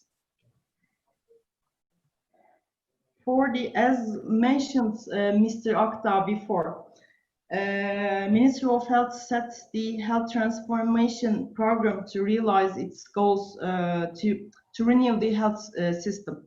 The most important aim of this program was renovation of the insufficient healthcare infrastructure and increase the quality of the services.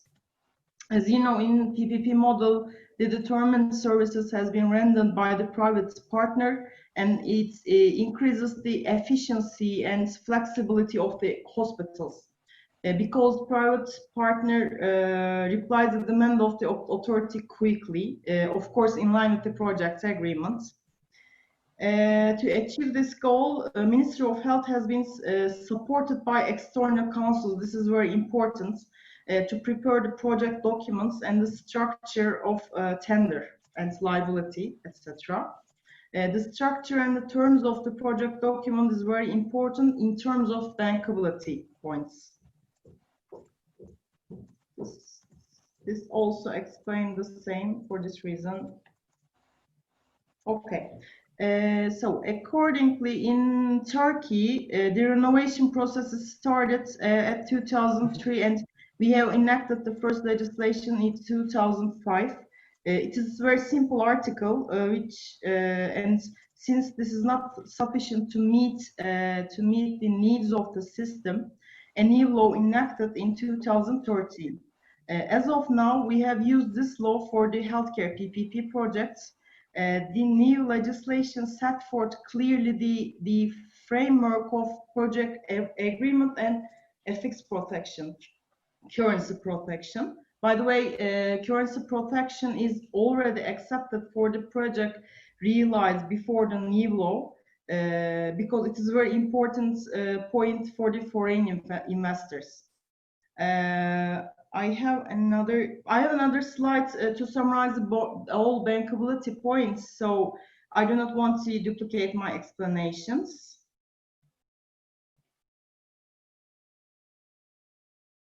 I want to summarize the contract structure. As to the contract structure, we are using approximately the same structure for all our realized projects. We have different stroke partners to realize these projects, such as Meridiam and Sogis, Meridiam French group and Sogis Japan group. As you can see in the slide, the most important actor of the PPP structure is the project company. All the liabilities is fallen under the project company scope, and the project company signed the agreement with Ministry of Health, the project agreement, and also signed a loan agreement with the international or national lenders. The SPV has the primary responsibility for the realization of the project, and the financing is falling under the scope of SPV, and the ministry takes the payment responsibility only. In our project, the concession period is 25 years, And this period is depending on the legislation and needs of the state. However, the duration of the concession is very important for the financing. If the period is shorter than the needs of the investors, I mean the project company, the investors, then the financing is very difficult for investor point of view. As to the EPC contracts, and facility management service agreements, the SPV also signed an agreement with them and transfer its risk to them, because we try to reduce the risk of the SPV. And for this reason, the contract should structure as the back-to-back principle. In addition to these, we have made direct agreements, and this agreement should sign by with ministry, project company, and the financial institutions, I mean lenders. This agreement also very important, since the rights of the lenders is regulated under this agreement, and this is an annex of the main project agreements.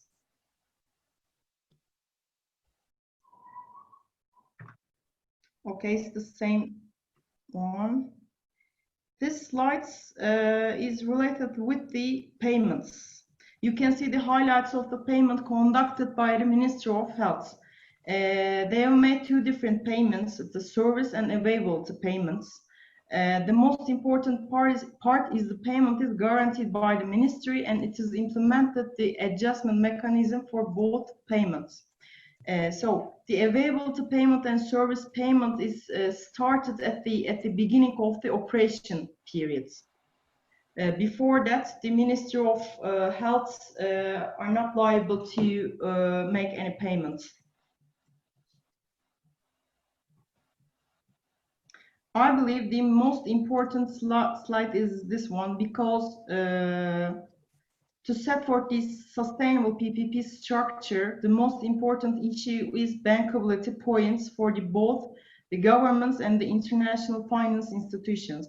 I believe the most important issue are the transparent tendering process, allocation of the land by the state. I mean, the land should transfer to the project company without having any lien, and currency protection. The other issues also should be regulated by the project agreement or legislation, but the three of them should guaranteed by the state for the foreign investors. Of course, the project agreement should include force majeure, change in law, market test, guaranteed payments, acceptance and step, delay risk, design requirement, etc. These are also very important things for the investors. Here is the advantages of the PPP model. We believe, I'm agree with the other speakers about the advantages of the PPP projects. And I believe the most important effect of this project are the state is not dealing with any financing. Uses private sector sources and also use experience and skill, and make the stable payment to the investor as available to payments. We are partner to all of our project with the ministry, and we try to solve all the problem together, and it's very effective way actually.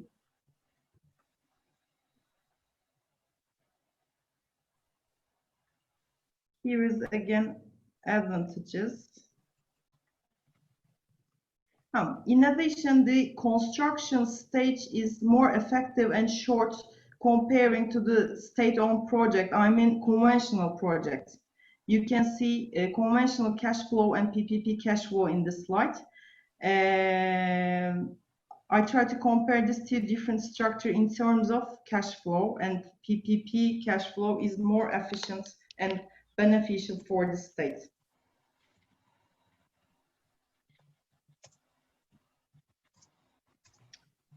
Here is my last point. I want to briefly explain our most important project in Turkey called İkitelli Integrated Health Campus project located in Istanbul. This is a very special project for us with 200 and 600 bed capacity with 1 million square meter total construction area. This hospital's construction period was 42 months, but we have completed this hospital within 32 months. This is a great achievement for us in terms of construction and medical equipment planning. Here is the picture of the hospital. Because the construction includes design, construction phase includes design, construction, and purchase of the medical equipment. And we have completed not only the construction, but also the procurement of the medical equipment. Because the investment period covers all construction and medical equipment purchase, including the services. Accordingly, once we transferred the hospital to the ministry, then the ministry started the operation at the same date. In this project, Sojitz Corporation is our partner, and we have financed it with JBIC, Japanese Development Bank, and Nexi. The financial close has been made on 217 July, and the hospital is now operating. The structure of the project is same. Yes, it's same as I explained before, and we are partners with Sojitz in SPV. The EPC contractor is Renaissance, and we are also shareholders in service provider company with Sojitz. In addition, this hospital is very important in terms of pandemic. We are opening the first phase of the hospital on 20 April to support the state for the pandemic. Actually, all of our hospitals takes a significant role for the pandemic cases, and we can see again the importance of the healthcare investments. And the actual completion date of İkiteli Hospital is 16th of May, and the hospital wholly effective as of today. Thank you very much for your interest. If you have any question, I'm happy to answer it. Thank you very much, Isa, for keeping to the time. Okay, we've had a series of presentations, and we've had the accumulation of so many questions. 30-something questions already. So I think we'll open the floor now for the question and answers. We've already collected some of the questions, and then what I will be doing with Engineer Chidi as well will be to direct the questions to the panelists who are in best position to answer. In fact, some of the questions are actually specifically directed to panelists, so we will be taking it as they came. So the first question will go to the Turkish head of PPP, President of Strategy. Yes, Sedef, I think that's your question. Someone asks, what do we do about the government, especially in Nigeria, where a new government may come in and disrupt the entire process? What can be done to stop new governments coming in and disrupting a good project? So I do not know what the Turkish experience has been. How were you able to de-risk projects from this political risk?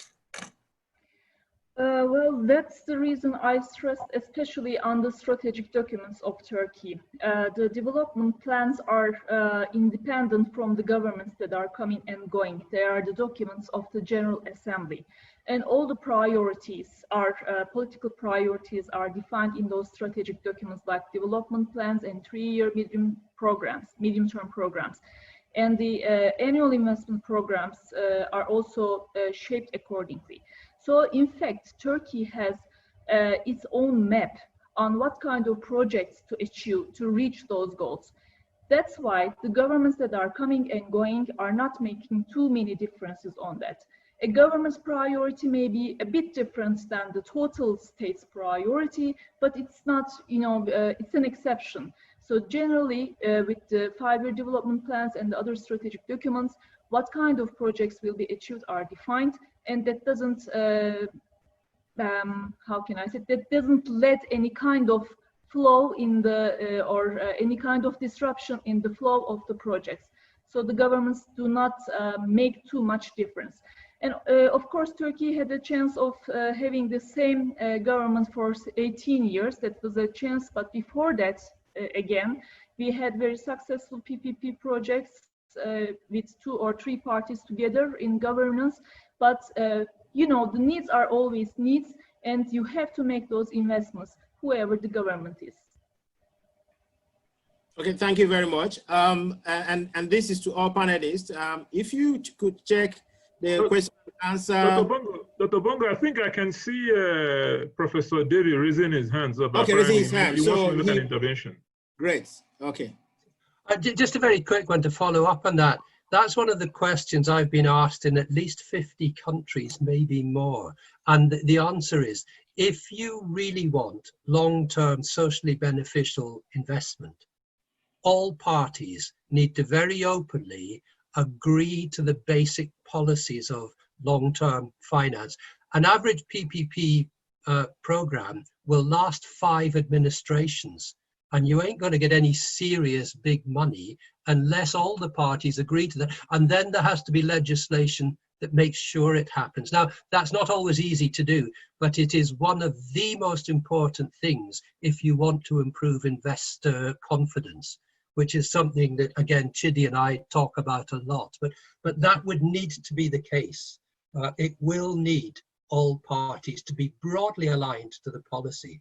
Nobody, by the way, if there was a change in government and somebody got into financial trouble as a result of it, that will kill off most FDI or clean money for up to a decade. And governments need to be aware of that. This isn't negotiable. It's terribly important, and it's a brilliant question.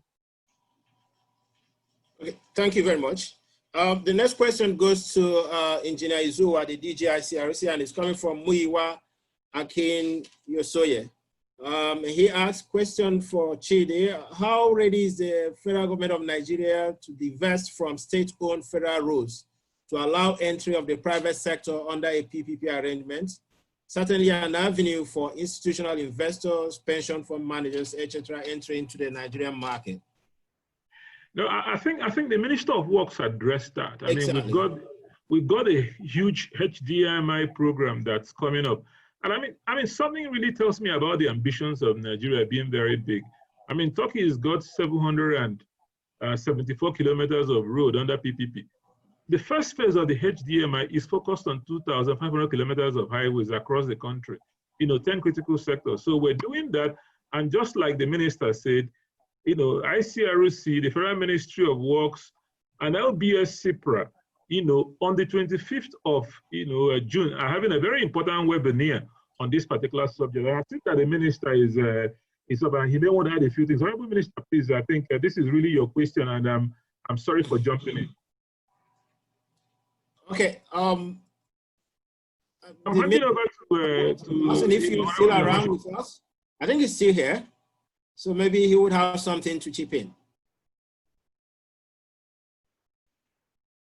Okay, while we wait for him, we go to the next one. I think this comes again to the Turkish head of PPP presidency. Hello, I was asking, what was the question? Okay, great. All right, someone asked, I think Mr. Muyiwa Akin Yosoye, he wants to know how ready the federal government is to divest from state-owned federal roads. We have the different three tiers of roads, the tier 1, tier 2, and tier 3. So he wants to know how ready the federal government is to divest from state-owned federal roads to allow the private sector to come in under PPP. Well, I think there's a nomenclature problem here, first of all. To the best of my knowledge, there is no state-owned federal road. Exactly. There are federal roads, there are state roads, and there are local government roads. And all of these are clearly gazetted. So I think there's a nomenclature problem here.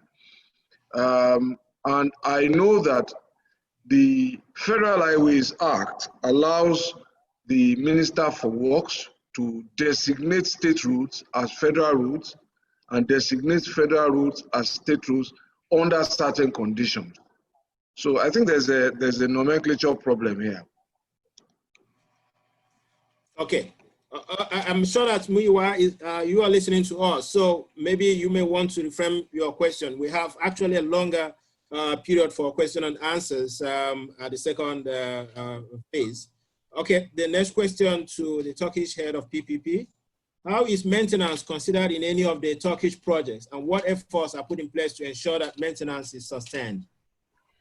Well, maintenance is the most important part that should be included in the PPP. In fact, it's the real part of the PPP because it will be in operation. The PPP will be in operation for a very long period of time.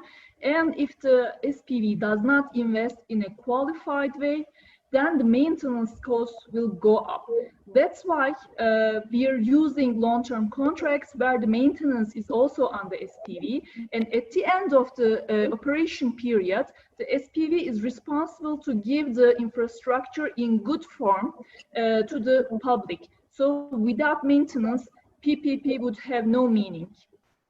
And how do we ensure it? With the KPIs, key performance indicators. The public is, for example, for the health projects, there are about 450 pages of key performance indicators that should be followed by the public.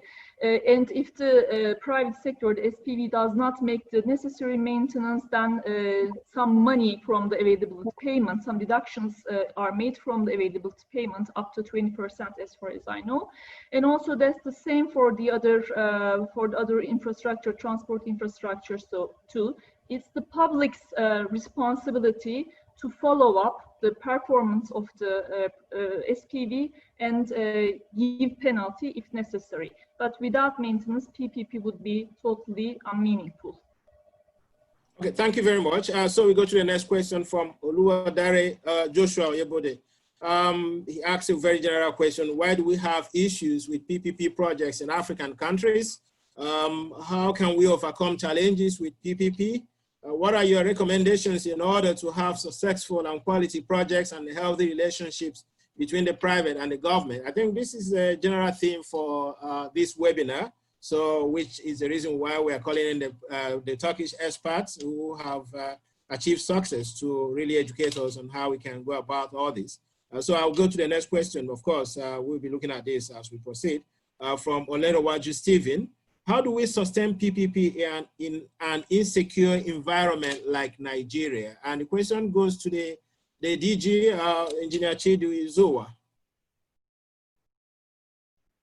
Well, it depends on what you mean by insecure, because insecure is, it's very, very, very wide word. I mean, for example, if you provide energy, you provide street lighting, you provide security. And providing that street lighting can be done through, public-private, partnership. The jobs you create, because you have to look at the cost factors for insecurity. A lot of the cost factors for insecurity is lack of opportunities. So public-private partnerships, and just like we've seen with Turkey, and just like what we presented to the House yesterday, once you create the infrastructure, there is a nexus between infrastructure and prosperity. If you look at the very important quote by John F. Kennedy, where he says that America has good roads, not because America is rich. America is rich because it has good roads. If you have good roads, you have good hospitals, you have a functioning economy that works. So I think that the key issue is we need to focus on that nexus, between infrastructure, jobs, opportunity to create a better society. So I think the question is we need to look at what Turkey is doing. I mean, that's an exemplar country for us. We are both sub-investment grade. But they're able to attract investment. So what are those things we need to do, like an acupuncture pin, to create the confidence, for the private capital to come in and create opportunity, just like what happens in our telecom sector. Our telecom sector is very successful. Cement is very successful. Our pensions are very successful. We can replicate this success across our infrastructure and then create the opportunities that can push, crime away. Nobody, who has a comfortable life goes into crime, except for, a few, white collar people. And there are systems to handle them. So I think the key issue there is that the challenges we have, creates the case for investment in infrastructure, working with the private sector. The health sector is a good area. If you look at Nigeria, you can see the diversion between private and public health. The quality of the private healthcare continues to go up, the public continues to go down. If you bring the two together, they would have an impact on each other. I mean, you have a side where people are one illness away from poverty. If they are like that, then there is a propensity to commit crime. So I think that we create a fairer society with infrastructure. That's really how I answer this question. Okay, so the next question goes to Sedef again. Someone wants to know, noting that the decision for a go-ahead for any PPP project rests with the president, does that not lead to a long red tape bureaucracy in decision-making? Well, in fact, I must also emphasize that all public procurement, general traditional procurement projects which are taking place in the annual investment program are also the decision of the president. So it's the PPP or the public investment does not matter, because they're all serving the public investments and public services. They're all decision of the president. But as I'm always stressing, we have the policies, the strategic documents. And there are the technical bureaucratic organizations like Ministry of Treasury and Finance and ourselves, Strategy and Budget, and we're making all the technical assessments. Of course, there may be some political decisions, but in general, the decisions are made on a technical basis, on an iterative process of getting the ideas and then giving the technical feedback and making those feasibility studies in a good way, so that the socioeconomic projects are included in the traditional public procurement list or the PPPs. So we cannot really say that it causes a red tape in the long term for all kinds of projects. But of course, there are sometimes political projects where the technical assessment is not, in a positive way. But I think that's the situation not only in Turkey, in all of the countries. So policy has to have some power in deciding the projects so that it can really back them. I think that's enough, is it? All right, thank you. The next question is to the Honorable Minister of Finance, or the DG of ICRC, and it's from Danlami Gongwak. And he asks, for finance, can local currency instruments be enhanced to support projects? Otherwise, in a high devaluation environment like ours, forex risks will mount very rapidly, especially in the current, unstable macroeconomic environment. This question goes to the Minister of Finance, if she's still with us. Yeah, I mean, Zainab, you want to take that? There is the essay to the minister. Zainab, you want to take that? Is that Zainab Mwazu? Yes. Okay, I mean, I think that there is, pretty very simple answer to that. That's the reason why Nigeria has created infracredit. Essentially, infracredit is there to credit enhance, these local instruments and create, the conditions, to extend, financial instruments and make, projects, easily financeable. And I mean, what we're looking to, do with the road concessions, we expect infracredit, to play a very, very strong role, to be able to sort of, create the confidence, for the private sector, to know that any instrument that are available will be credit enhanced. Not really like the monoline approach, which Professor David talked about, which has created a problem, but looking at, there are lots of other models, that can be used on a case-by-case basis. The question is, I think, which is the point, Professor David said that each project, each financing structure is going to be specific. So you would have to look at the risks, look at the revenues, look at the capital investment that are required for that project, and that's what you put together. And what Nigeria has done is to make sure that for a project to go into the market, it must have a bankable business case that does identify what financial instruments you require. So that's the key point, that you start with a business case to make sure that all credit enhancements you require are available to move the project forward. I can see that Professor David is raising his hand and wants to say something. Yes, I think he's in position to address the question as well, Prof. Well, just a quick anecdotal one here. India stifled itself and had to build the road system for the Golden Quadrilateral.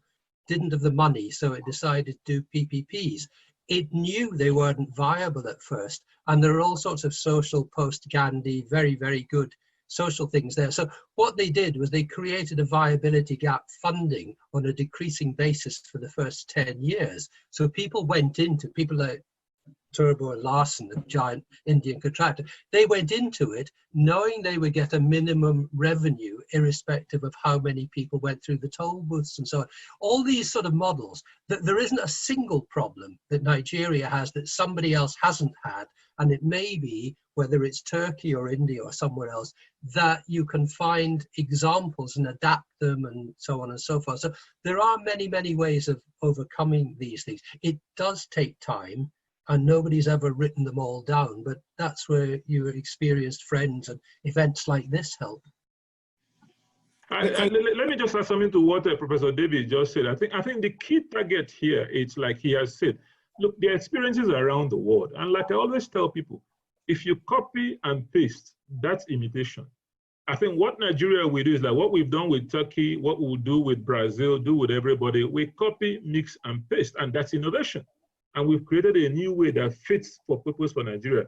You have viability gap funding, you have annuities, you have hybrid funding. So for our own specific case, we would just need to create our own models that fit our purpose and can work for our country. In terms of what capital we have, to just make sure, I think one important thing he's also mentioned there by chance is we need to sort of minimize the risk of foreign capital because of, potential foreign exchange volatility. How do we use the debt capital markets and those instruments to create confidence, in terms of what we need to finance our infrastructure? Thank you. Yeah, thank you very much. And another thing you need to add, the role of the institutional investors that are somehow legislated or regulated at this point in time. Now, another question for you, Engineer Chidi, is can project thresholds and sectors be set? Because we saw from what Turkey has done that they were more inclined to big ticket projects, but it looks like, seems that from this question that our PPP seems to be going to any sort of project. So is it possible to create something like a threshold, like $100 million minimum for roads, ports, or or health or any other infrastructure, in order to avoid the risk of trying to be everything to everyone? Now, I think it's certainly possible to create thresholds, like Turkey has, but there is a challenge with thresholds. The challenge with thresholds is contingent liability, because the fundamental problem with a PPP is not just the investment value or the contract value. It's what are the implications on your fiscal side if something goes wrong. So you could actually have, a 10 million, hospital project that, the contingent liability could be significantly higher than that. So I think that you've got to sort of, be very careful, in terms of, looking at thresholds, because at the end of the day, if you look at a threshold and then you do your contingency planning based on that threshold value, you might blow the budget. So I think the key point is it's always to start small and, grow big in the way you go. Or you can sort of take a policy move. Like, we've got significantly more infrastructure challenges than Turkey in terms of our basic infrastructure, secondary infrastructure. So it is huge. So I think, we need to sort of create the confidence in investors as we move along. So that will sort of affect the kind of deal sizes, we take. Yeah. Okay, Professor John Davis has his hand up. Okay. Just a quick one. Again, one thing that I really, really, really need to encourage you, and you need to tell everybody in government this, don't get mixed up with the capital cost in PPPs. Now, each project in each country is a different thing, but basically, if you were to take the average of the financing of a PPP, it's about 30% capital expenditure. The other 70% is operational cost, replacement capital, maintenance, servicing the debt, and so that is the real obligation. So in Chidi's example of 10 million pounds in a hospital, you probably are looking at 30 million naira, dollars, whatever it is. You're probably looking really at 30, not at 10. But government is used to, and ministers, with all due respect to you, I know where you're coming from, but they love to tell you what they've spent. Well, they haven't told you what you've committed to. And I think we've got another important indicator. Okay, thank you very much. Ladies and gentlemen. I think, Sadaf is waving her hand. Sorry? I think Saleh wants to say something. Yes. Okay, please. Well, there is no threshold in the Turkish system. I would like to indicate that. Yes, we're investing in mega projects. The majority of the investments go to the mega projects, but we're also doing small scale projects. Even a 5 million Turkish lira project can go to the president. So there is no threshold for PPPs in Turkey. There should be at some level, but at the moment there is no threshold.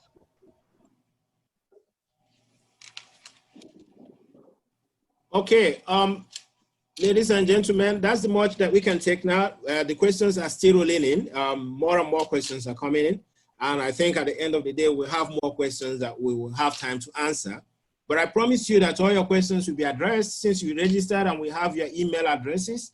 Those, the answers will be sent to you if we are not able to take them. We have actually a longer scope to take questions at the second round. For now, I'm afraid we have to continue with the program so that we can keep with our time. So the next will be the presentation number 8, and that's from Basa Arioglu, the chairman of board, Yapi Makezi Construction and Industry. And he'll be speaking to us on Eurasia Tunnel and 1915 Kanakale Bridge PPP case study. So that's another case study that we'll be looking at, and that this for a bridge and the Eurasia Tunnel. Mr. Arioglu, if you are here with us, unmute yourself and please take the sentence. I'm here. Thank you, Mr. Adi. Thank you very much for this introduction. I would like to thank Mr. Chidi Izuwa and the Lagos Business School for this invitation to the webinar. I hope everybody can hear me fine. Yeah, we hear you loud and clear. Excellent. I will share my screen and go to my presentation immediately. If you can see this, I would like to start with the Eurasia Tunnel. So the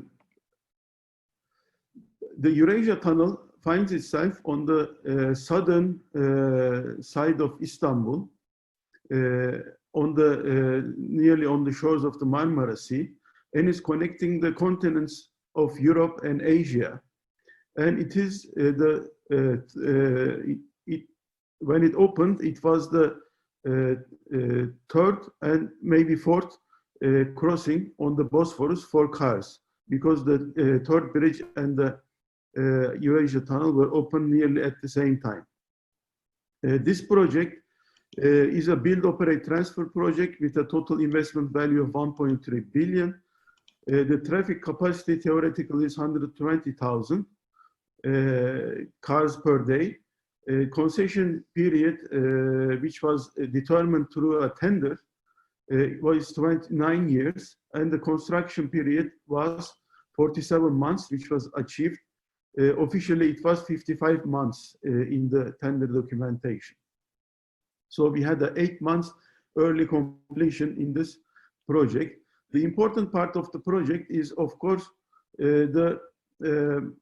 for us, the complicated nature of these PPP projects, where there is a balance of the administration and the lenders and the investors, and at the same time, the investors are the contractors of the project. So the appointed company being owned by the two investors, Yapı Merkezi and SK E&C, is already also contracting the construction work directly to this Yapı Merkezi SK joint venture.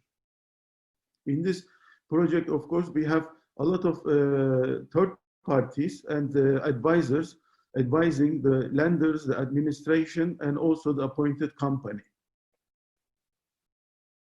You can see some of these players. I will not go through each of them, but you can see that we have employed the most highest reputed names in the industries to get the best engineering and best knowledge into the project. And in this project, we used financing led by multilateral institutions like EBRD and EIB, and also Korean Exim banks Keşur and Kegzim.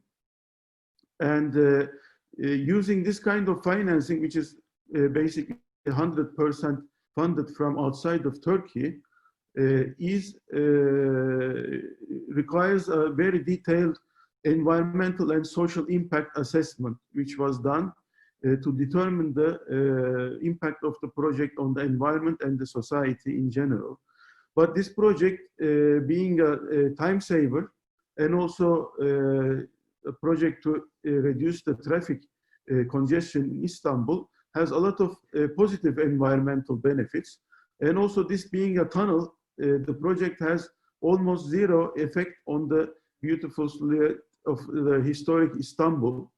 And this project is in the most sensitive area of the historical part of Istanbul. And despite that, it was approved by the relevant protection agencies. So the development time of this project was very long. The tender was in 2008, and the decision was made at the very last days of 2008. But the financial close happened at the end of 2012. This is like a 4-year development time. Basically, the long development time was because of the some bureaucratic steps were missing in the project, and also some components of the Turkish legislation was missing at the time, and these had to be made up. And this long development time gave us, the investors, the possibility to do a lot of engineering and preparation for the actual execution of the project. Therefore, we had a nice and smooth execution of the project, even though this is a technologically challenging and one-of-a-kind project with very difficult geological and technical aspects. We could build the project in very quick time and save the 8 months, therefore. When we look at this project, this is a standard PPP project. It was first of its kind in the transportation sector that happened in the recent years. After this, 4 or 5 major projects came after this with very similar bankability conditions. The first of these bankability conditions is the revenue guarantee. The project has a revenue guarantee that guarantees the number of crossings per year, actually, but we divide it with 365 to find the daily crossing. And if the project is going over the guarantee levels, 30% of the revenue will go to the government. It will not stay with the appointed company. And the other bankability feature of the project is the debt assumption. The government will assume the loans in case the project fails for any reason. And this gives a great backup for the lenders, because in case of force majeure or a risk event caused by the government, or even the default of the appointed company, the government is taking over the loans, and so the lenders are basically protected in the ultimate case. The lenders are protected with the guarantee of the Turkish government. But the equity is protected only in the case of a force majeure or a risk event, and not in the case of course, appointed company failure. In case of appointed company failure, this means if the construction cannot be completed, or during the operation time there is a problem with the appointed company, if the debts are not paid on time, all of the equity of the company will be lost. But other than that, in case of a force majeure or an honest, let's say, failure of the project, then the full equity is protected by the Turkish government's guarantee. And this is, all, of course, a very good guarantee for a potential investor, and also for what we say the second-hand market for this project. And the project is also enjoying some international arbitration, and also a very strict control of social and environmental impact was implemented because of the financing scheme. Now, I don't want to take too much of your time, but total investment cost of this project was 1.2 billion, a little more than that, but it was financed with 285 million equity and 960 million loans. The loans achieved for this project were 18 years of tenure, which was the longest of PPP projects up to that time. And very important in this project is Yapı Kredi Bank, Turkish İş Bank, and Garanti Bank. All of them took a sizable risk in the project, but the funding, actual funding, was done by EIB because the Turkish banks could not match the 18 years of funding. Okay, I will. Here you can see some international banks also funding under the KEXIM and K-SURE guarantees. These are Standard Chartered, SMBC, Mizuho, and SMBC. And I want to show you some geological information. The critical part of this tunnel is under the Bosphorus Strait at a depth of 110 meters. So this means a water pressure of 11 bar. This means this was the second highest pressure TBM tunnel in the world, but the first highest pressure TBM tunnel in the world had a much smaller diameter. So with the large diameter and the very high pressure and the complicated geological conditions, this was one of a kind and record-breaking tunneling project. And as you can see, the geology, even the rock formations, include a lot of high-strength rocks which are of volcanic origin. So constantly going from soft ground to hard ground and even harder rock formations was a big challenge to design a TBM machine who can handle such diverse changes in the geology. Another feature of our tunnel is that it's a two-story tunnel, posing some special challenges in terms of safety of the users, and many electronic precautions were taken to implement the safety of this tunnel. Also very special ventilation. This is the TBM machine that made this tunnel possible, and some pictures from the construction time.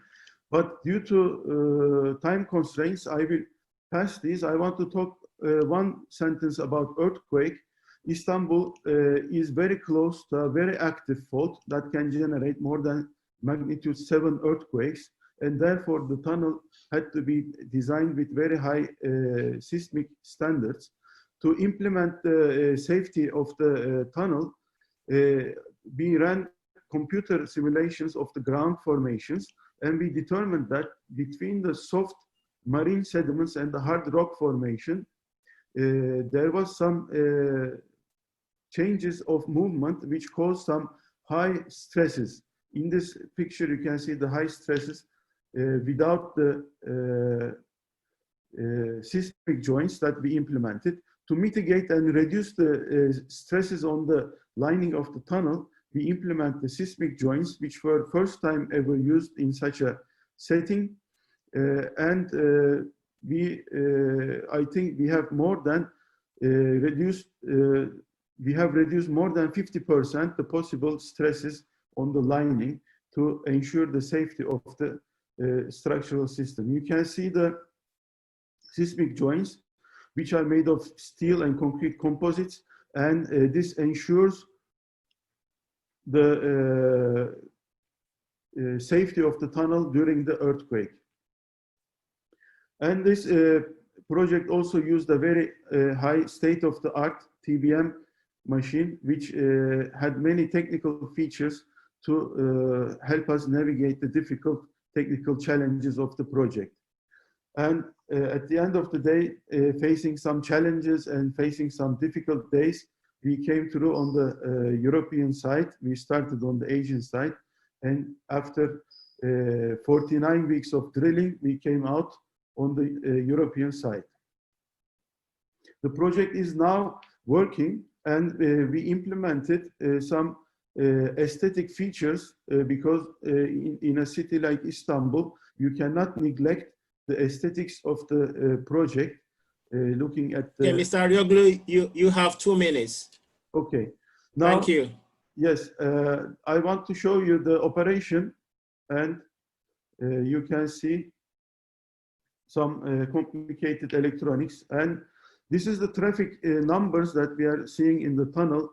Unfortunately, we are affected too much from the COVID incident, but there is a very strong bounce back, and we are hoping that in a few months we will come back to our average of 50,000 and maybe growing from there. And also, I want to talk a few words about the Çanakkale project as well. So let me see. I will share my screen again to show you the Çanakkale project, if I can find it. Yes. Now, the Çanakkale project is going to be the longest bridge in the world. If you allow me 2 minutes overrun, I want to say this project has the same bankability features, so we don't need to go there. But this project finds itself on the westernmost side of Turkey, and a very important link between Europe and the western side of Turkey, achieving a very important trade route.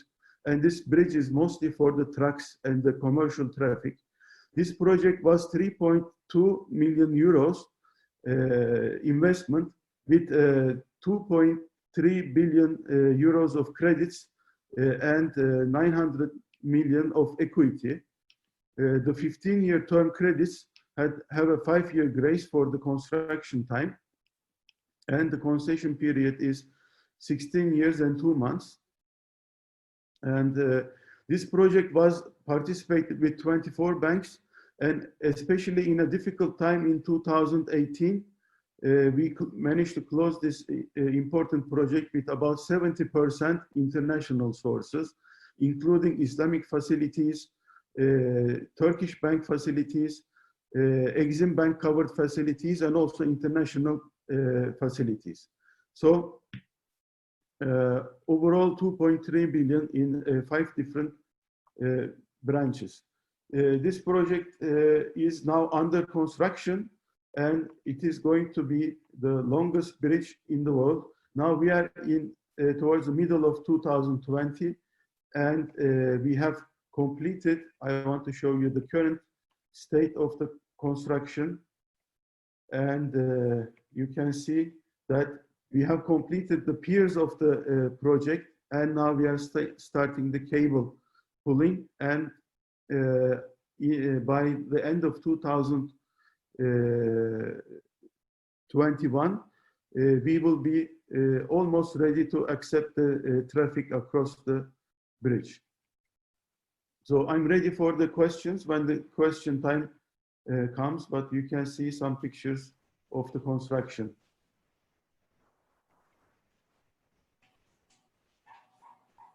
So I will stop here, and I will wait for my turn in the questions time. Okay, thank you very much, Mr. Arioglu. That's a very interesting one. And I mean, it's amazing what PPP is achieving in Turkey. This is Çanakkale motorway project. Yes. I think it's a very big one. Quite interesting. Thank you. Okay, so we move to the next presenter, and that would be Mr. Ismail Polat, the Chief Planning Officer, IGA Istanbul Airport, Turkey. I hope the Honorable Minister of Aviation, Senator Hadi Sirika, is still with us. Mr. Ismail Polat will be speaking on IGA Istanbul Airport PPP case study. Please unmute your microphone and then take the stage. Thank you very much. Well, thank you very much. I'm happy that the Senator is still with us, yeah. Thank you very much, Mr. Hadi, and thank you very much, Engineer Iziwa, for calling us in such a great webinar. I've been into a few of them the last 3 months, I must say this is one of the best ones, and the information shared here is amazing. I'd like to thank for the minister's support in Nigeria and also all the colleagues from Turkey sharing beautiful, wonderful project information. Let me share my screen, and I don't have much time, so I'll try to be quick about our project also.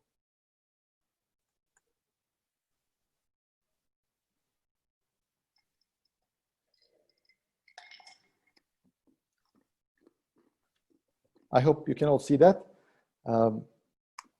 I'll try to tell you a success story in aviation PPP, and I'll try to be as quick as possible. But our story for Istanbul Airport starts with the city itself, Istanbul. As Napoleon Bonaparte said once, if the world was only one country, Istanbul would be its capital. And this is a true statement for aviation, because when we look at the aviation, Istanbul's importance in aviation, we can see that in 3 hours time frame, we can reach almost 2 billion people with 60 capital cities, more than 120 countries, and 280 destinations, domestic and internationally. So in terms of aviation, it's a very, very important location. Have we able to benefit from this location? When we look at the forecast from different institutions, this is done by ACI, for example, it shows us that by 2040, Turkey's aviation market will be one of the leaders in the world. You can see the little video there that how it grows starting from 2025 and 26 and further ahead. Obviously, we got hit with the COVID-19 outbreak. This may get delayed in a few years, but we believe in aviation, we're going to pick that up quite fast following the successful resolution of this outbreak, hopefully. But if you also look at the historical data, we see that we see the quite strong aviation sector in Istanbul, especially. As of 2018, we have surpassed 100 million passengers, welcomed them in Istanbul in 2 airports here. And you can see that the compound annual growth rate was over 10%, which is very rare in the aviation market. And the cargo was also even bigger than that, over than 20%. And this was continuous in the last 10 years. So the sector is quite strong in Turkey, and the potential is there. But when we look at the infrastructure, and the studies again done by the Turkish government and by Eurocontrol and other agencies, while the traffic growth rate doubles compared to Europe, the infrastructure looked like it needed a lot of support. So that's why the government started this our project, this initiative, and obviously the PPP was the main tool to achieve such a complex and robust project to meet the demand. As previously stated from our Presidency of Strategy and Budget, in detail, the Turkey has a quite strong infrastructure, quite strong investment policy that helps the infrastructure, the economy, growing population, the growing trade, strategic location of Turkey, all creates this need in the infrastructure, and the environment set by the government helps this process quite successfully. When we look at historically, I believe Sedef Hanım explained the more recent numbers, but we have over 240 projects since from 1986, totaling over $140 billion in the PPP models, and aviation being, the airports being the highest in terms of the amount in the PPP contracts, reaching more than $70 billion. And Istanbul Airport is the biggest BOT project of the history of Republic of Turkey, which makes us quite proud to be part of that. If you look at the success in the transportation PPP scheme in Turkey, I mean, the numbers on the screen speaks itself. And if you look at the airports, by 2002, we had 26 of them. Now we have 56 of them, 2018. And what's the impact of the PPP? Again, if you look at that, we can easily see that before the PPP and after the PPP, the passenger numbers, increase in the air traffic numbers are quite significant. So the support from the private sector is quite successful in the aviation. It creates the competitive competitiveness of the sector, and it took the advantage of the Istanbul's location, together with the Turkish Airlines, obviously, which is one of our main partners in this project, and the growth numbers are quite successful. Previous presenters, I believe they all talked about the main advantages of the incentives provided by the government to make the projects bankable and quite successful. Two main ones about Istanbul Airport, I would like to say, the debt assumption and the revenue guarantee. I think there were the two key elements that helped the project to be bankable. I will try to explain it more in the context of our projects over the time. If you look at the story of the history of the project, in 2013, the tender was issued. And in May 2013, the consortium of 5 companies, now it's 4 companies, Kalyon, Cengiz, MAPA, and Limak, won the concession tender for 25 years. The concession fee is 22.1 billion euro plus VAT. That makes it roughly 25 billion euro. So every year we'll be paying back our government about 1 billion euro. Also, we had made the commitment of more than 10 billion euro to complete the entire infrastructure with the capacity of 150 million passengers annually. And one of the biggest challenges of the project is the first phase of it to be completed in the 42 months. Once the site was delivered to us in May 2015, our finance team had a very successful financial closure with 6 Turkish banks. In October 2015, the financial closure was achieved. We were able to mitigate the construction risk in 42 months and achieve the grand opening in October 29, 2018. And our full operation started April 7th of 2019. And since then, probably the end of March, we had continuous operations that welcomed more than 65 million passengers, 74 different airlines through our airport. Because of the COVID outbreak, we had a little bit of time off between the March and June, but as of June 1st, the operations again started at Istanbul Airport with domestic flights. Currently, we are doing maybe 30% of what we used to do, around 300 flights, but soon with the removal of restrictions and all post-pandemic measures put in place in the airports and the airlines, we expect that we'll reach back to 80–90% of what we used to have a few weeks ago. One of the key elements of it that you need to have a very, very strong shareholder on the SPV site who can manage the project with its entirety, and the experience comes a lot in this context. So the companies that formed IGA, Istanbul Grand Airport, operates in various different industries, from construction to mining to tourism to port management, and they had a lot of airport experience in Turkey and outside of Turkey, which run from construction to operating of airports. So this was quite a major challenge, because at the end of the day, we are to form one of the largest companies in a 42-month time frame, while we are also creating this construction, the airport itself. Currently, we are in number 3 in terms of total assets in Turkey, and number 13 in terms of the shareholders' equity. So that puts us a very, very large startup companies of Turkey also. The structure of the contractual setup of the contract is not different than the other projects that we listened today. The contract is signed with the State's Airports Authority on behalf of the Ministry of Transportation, with the IGA, Istanbul Grand Airport SPV, who has the concession rights. The companies of the shareholders form the EPC contracting company, IGA Construction, and we also have the credit agreements between the financial institutions and other agreements with the lenders, technical advisors, designers, consultants, suppliers, and everyone. The two main agreements, which are again mentioned by many of my colleagues, is the debt assumption agreement and direct agreement, which allows the step-in rights for the financial institutions. That makes this project quite bankable and quite successful. The main risk of our project was the construction. That's number 1. The second one is the start of the operations, because Istanbul already has Atatürk Airport at the time, servicing 65 to 70 million passengers per year, and an entire fleet of Turkish Airlines and numerous other airlines operating in that place.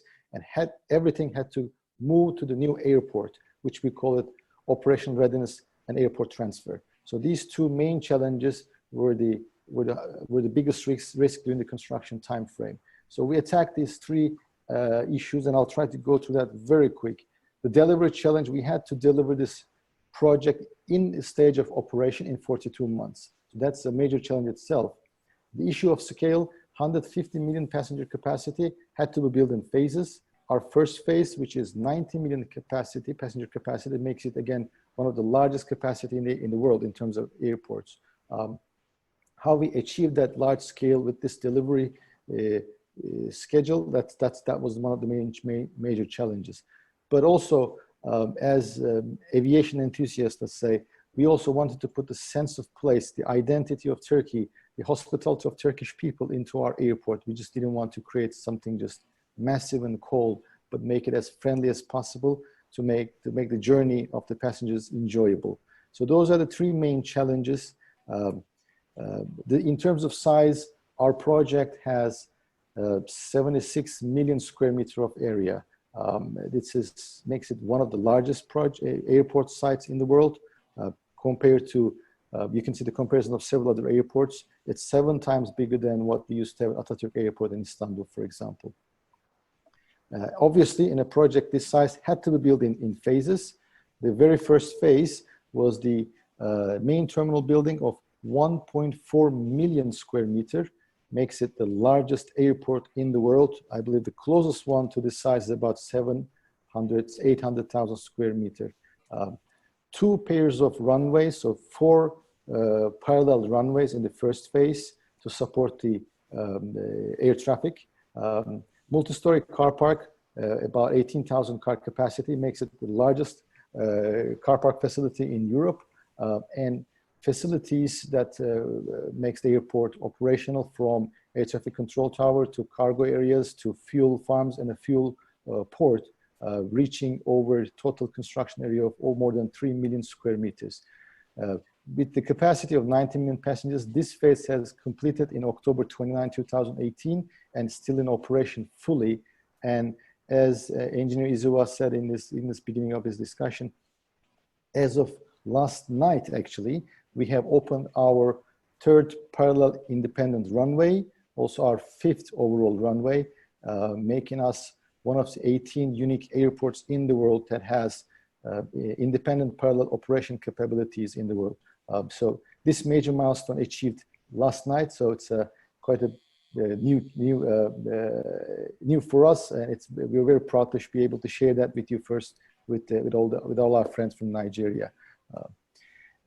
The next stages of our project involves another runway and its air traffic control tower on the east-west direction, and the following stage, phase 3, which we increased the capacity to 120 million passengers with a 2nd terminal and a 4th parallel runway, which will make us 2nd in the world after Dallas Fort Worth Airport, with 4 parallel independent runways. And final stage is another 30 million passenger satellite terminal with a 5th parallel runway, making us the largest airport with the highest air traffic control capacity, ultimately with the 9 runway operation. So we're very well on our track, continuing our investment, but also the operation is continuing and happening quite fast. A few interesting facts about the project that was achieved in the 42 months.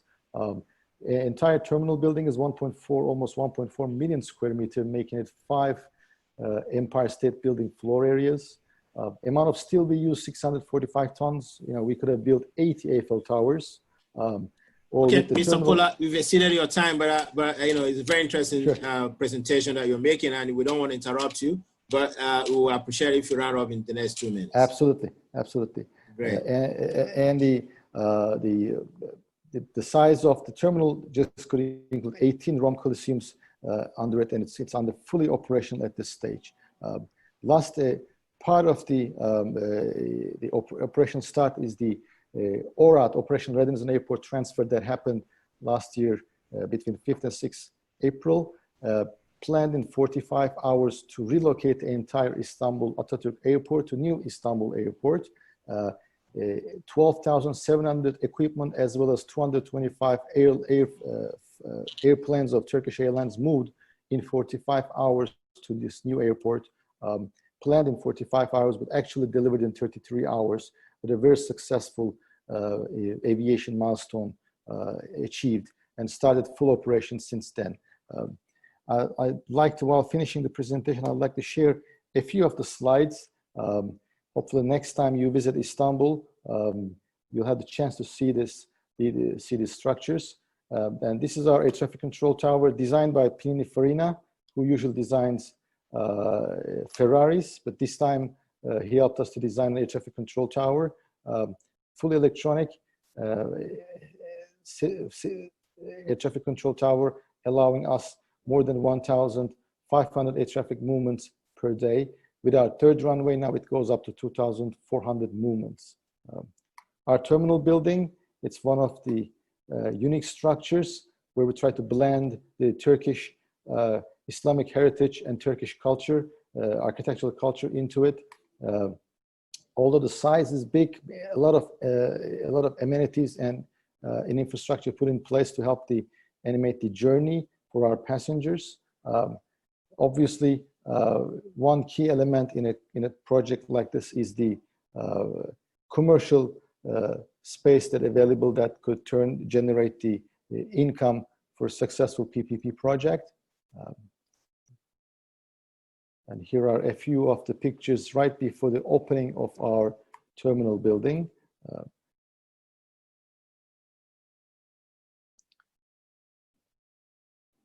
And while finishing our story with Istanbul Airport, it's opened on October 29, 2018 by our president when he named the airport as Istanbul. So our story started with Istanbul and completed with Istanbul. And the big impact of our airport to the Turkish economy is that by 2025, the employment of 225,000 people is expected. Amazing support to Turkish GDP reaching the 5%. The value added from this project reaching over 40 billion, which are amazing numbers and which makes us quite proud to be part of this historical project. And hopefully next time when this pandemic goes over, when you visit Istanbul, we'll be very happy to welcome you there. And thank you very much for this opportunity. Profound appreciation to you, Mr. Pola. That's a very exciting. I think this is one of the best webinars I've moderated. I've moderated quite a number of this during this pandemic. At the beginning of LBS, we had what we call the LBS conversation that we're trying to present insights to our alumni and the general public on how to manage their businesses, during the pandemic. But this has been very enriching in every aspect. I like what he said, the concluding part of your presentation, where he said that you do not build only airports, but you build monuments for the aviation industry. I think I like that so much. And then the designer, the architect, the person who designed Ferrari is now designing airports. That's a very interesting one. Okay, thank you once again. Dr. Mongo, I just wanted to say something. I think, the way time is going, I mean, I've seen a lot of very inciting questions that we'll not be able to answer. So I'd like to appeal to all participants, when you send your question, can you put your email address? His Excellency President Muhammadu Buhari has an open government transparency initiative. Every government agency is obliged to answer questions. So all those questions, put your email addresses. If we cannot answer them here, we will go to the ministers, go to everybody and answer them to you. And I think a very powerful sign of this transparency is that people who came in here earlier saw the Minister of Aviation put in his phone number and his email openly for everybody to see. What it means is that anybody here can call the minister, ask him a question, send him an email. So I think that this transparency and open government, His Excellency is something that we love. So please, your questions, put in your email address. If we cannot take them here, we commit to answer them after the session. Thank you very much. Thank you very much, Engineer Izua, and the ministers are still with us, all of them, actually. Senator Hadi Sirika is here, Mr. Batunde Fashola is also with us, the Minister of Health is still with us, so all the ministers, I know, are still with us. So that tells us, again, how committed this government is to issues of PPP and bringing private sector capital to revamping infrastructure in Nigeria. So we are going to our own case study. I mean, it's not all doom story for Nigeria. We have successful cases as well. And then we have saved, maybe not, I won't say that we saved the best for the last, but at least that's our own showcase. So I'll be inviting Engineer Lamo Audu, the CEO of Mainstream Energy Solutions Nigeria Limited. He'll be speaking to us on the case study of Kainji and Jeba concession. Engineer Audu, if you're here, please unmute yourself and take the screen. Thank you very much, Mr. Adi. Thank you, everyone, for being there. I'd like to start by appreciating the organizers for inviting me on behalf of my company, Mainstream Energy Solutions Limited, to share our experiences at managing Nigeria's two oldest hydropower plants of Kainji and Jeba. I hope you can see my presentation on your screens. Yes, we see it very well. Good. The outline, I don't want to spend so much time on the introduction, our vision, mission, and core values. Let me go straight. Now, Mainstream Energy Solutions Limited was incorporated and licensed as a power generating company in 2011. Actually, it came into being for the purpose of participating in Nigeria's power privatization process, which started in 2005 with the enactment of the Act. Now, we are supposed to manage Kainji and Jeba hydropower plants with a combined capacity of 1,338.4 megawatt through a concession agreement. And we took over in November 2013. The concession is supposed to be for 30 years. Now, the two hydropower plants are cascaded. That is, they are both situated on the same river, with Kainji being the biggest upstream while Jeba is downstream, with a distance of about 100 kilometers between them. Apparently, what it means is that they use the same water. Now, Kainji was commissioned in 1968, while Jeba was commissioned in 1985, though commercial operations commenced in 1983. Now, please take note of the fact that up to the time we took over the two power plants, there was no statutory overhaul that took place. And that means all through the 45 years of Kainji operation and 30 years of Jeba operation, there was no statutory overhaul of the power plants. And this is the disadvantage of having a public sector or a government to run such assets. Now, at takeover in November 2013, we had a total available capacity of just 460 megawatt out of the 1,338. Kainji was zero. There was no unit running at Kainji out of the 760 installed capacity at the plant with 8 generating units. None of them was operating. But the success story is that with committed and diligent management, we have recovered 462 megawatt in 5 years. We now have a total available capacity of 922 megawatt at both plants, and we generate an average of our 20% of Nigeria's power delivered onto the grid. Next slide. Just a bit of details of the two power plants. You can see what I've just said. Kainji was commissioned in 1968, but we took over in 2013 with zero. Jeba, commissioned in 1985, although commercial operation commenced in 1983.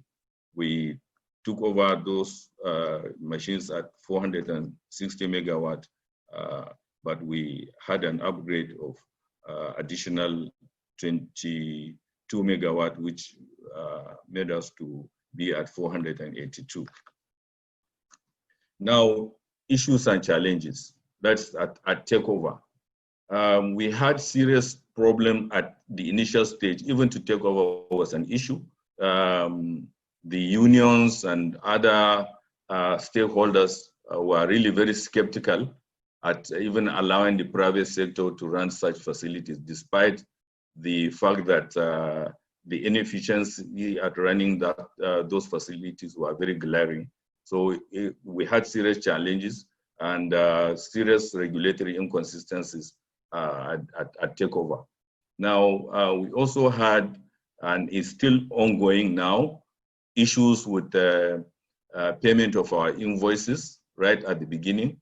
As a result of the regulatory inconsistencies, the PPA that we entered into with the single buyer, the Nigerian bulk electricity trader, was actually set aside, and what was called as interim market rules came into play. So we could not actually enforce the power purchase agreement we had. It was only what was collected from the distribution companies that were given to us, which was a serious issue. We also have had, and is still ongoing now, grid instability issues, resulting in frequent shutdowns, reduced generation capacity, and of course, when you run your plants at low capacity, or if your shutdown rates increase, there will be escalating cost of operations and maintenance. What it means that up till today, it is not our total available capacity that is being taken. So invariably, we have stranded capacity, unfortunately, despite the demand of power out there by Nigerians. We also have the issue of water management challenges related to greater climate extremes and competing demands by other users, particularly other users upstream and both downstream. We have the riparian communities, people that are using the water for irrigation. We have some industries downstream of the facilities that rely on the water we discharge. So that actually interferes with our operations, very much so. We also had serious issues of change management, considering that these facilities were actually run for this long period of 45 and 30 years, respectively, by public, policies or through public management, public process. For us to get the staff to key into the culture of change, through which a private organization like us, we want to run the facilities, was actually a serious issue. It was an uphill task for us. It took us some time, and it's an ongoing process actually, but we are getting there, where we instituted a serious change management process over the period that we've been running, just to change the attitude of staff to run the business really as an enterprise, as a profit-making venture. There was also this slow transition into competitive electricity market, and it's still there, not there was, it is up till today. The Nigerian electricity market is heavily regulated, and we are experiencing serious interference from regulators here and there, to the extent that actually it's not allowing or putting in place some incentives for investors to come in, because there's need to, at this point, since the privatization in 2013, we thought that the market would be liberalized. If that had been done, it will really unlock the liquidity issue we have in the system today.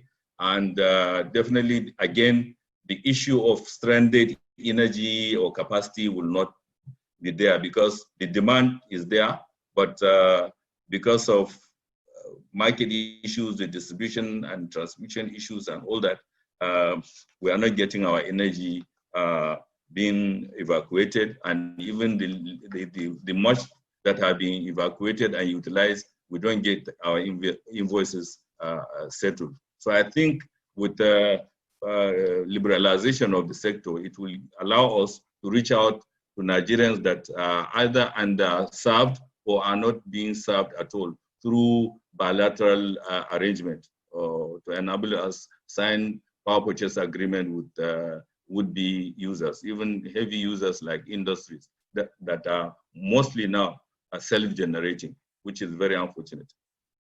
Now, key focus areas. Let me quickly go to the next slide. Okay. Internal restructuring, yes, we had to do that to be able to run efficiently.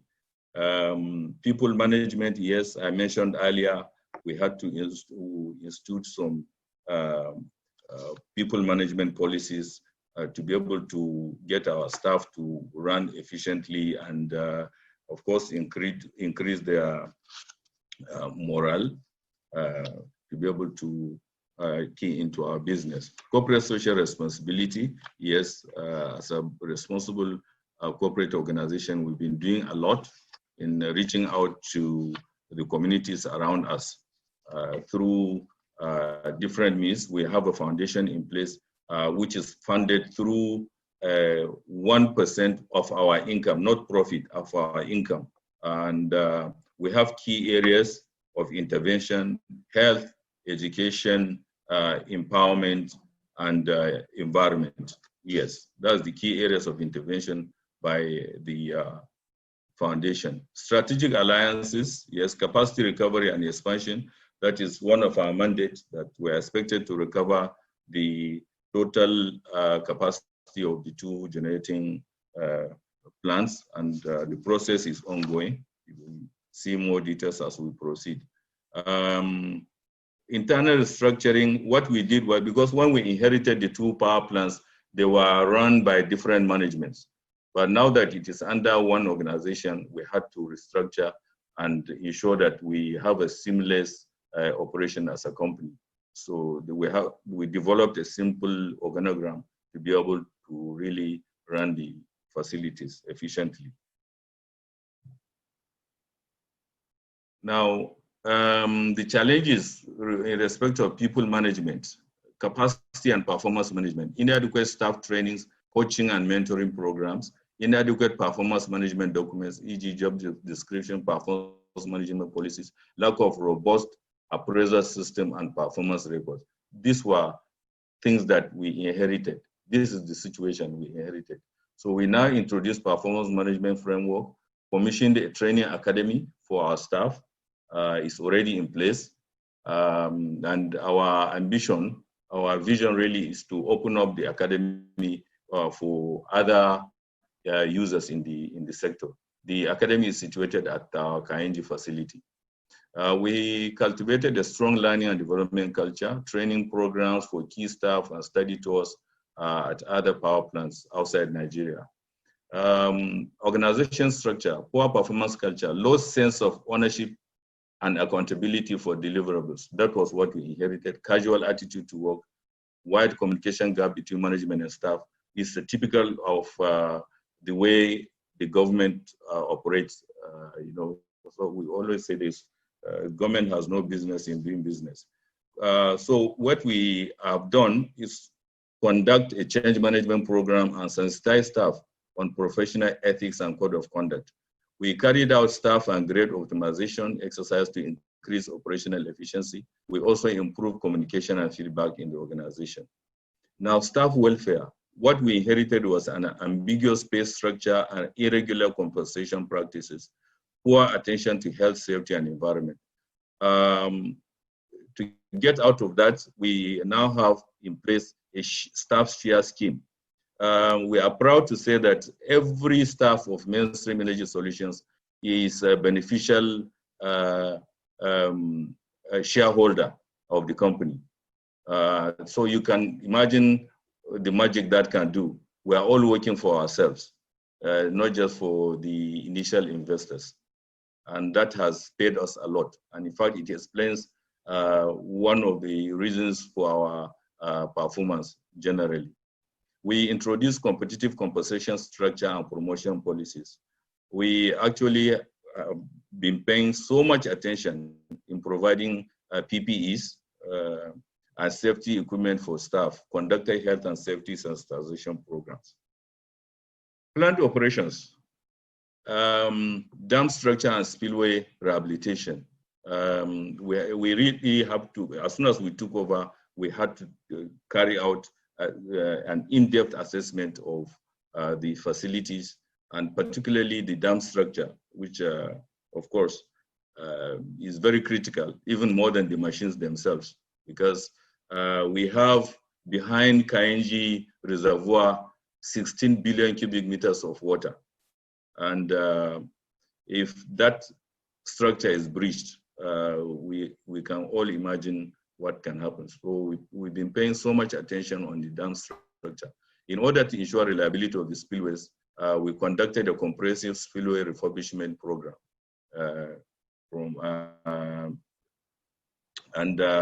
Also carried out assessment and refurbishment of the dam structure and monitoring instrument and equipment. Other refurbishments are ongoing. You will see as we progress. Automation and digitalization of plant equipment and tools.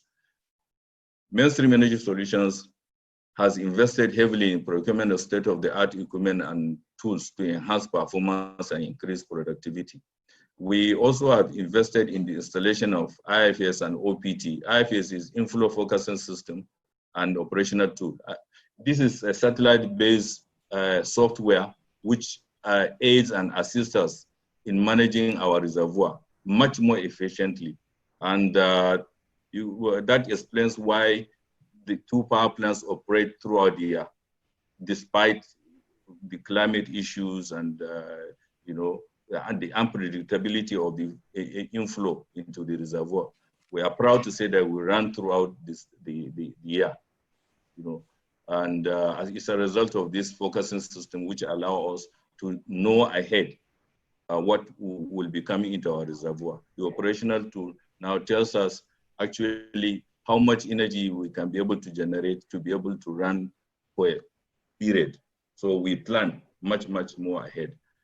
We have launched the implementation of the Computerized Maintenance Management System, CMMS, which automates the scheduling of maintenance and advanced monitoring techniques to improve the efficiency of the maintenance program. Now, quality, health, and safety environment management. We have not only set up an HSC department upon taking over, which was non-existent at the two power plants, but have embedded the quality assurance and control into our operations. The company is presently working to secure ISO 9001 certification. Energy production, since we took over, you can see up to May 2020, you can see the progression of the improvement in our energy output, despite the fact that our invoices are not being paid, evacuation issues are there. That means we could have done much, much more if not for all those restrictions. Well, I would like to share with you a comparison of the energy generated by major power plants on the national grid. That is for the year 2019. You can see the performance of MSL, the energy we have generated over the period under consideration. Yes, that's 2019.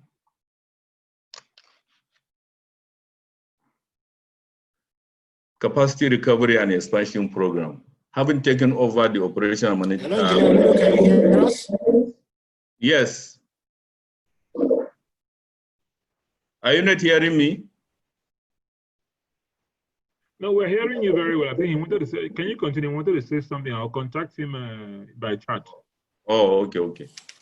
Having taken over the operational management of Kainji HPP at zero, Mainstream diligently worked to rehabilitate 4 generating units with combined available capacity of 440 megawatts.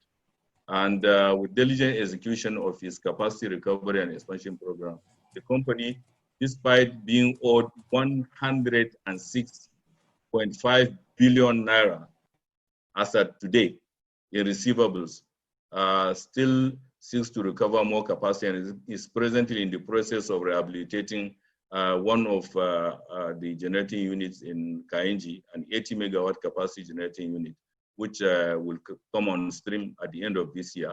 It will add an additional 80 megawatt to the grid. In February 2020, we also have executed an agreement with Andritz Hydro of Austria for the rehabilitation and recovery of 96.4 megawatt Ojeba Unit 2G6. And completion date will be by the year 2023.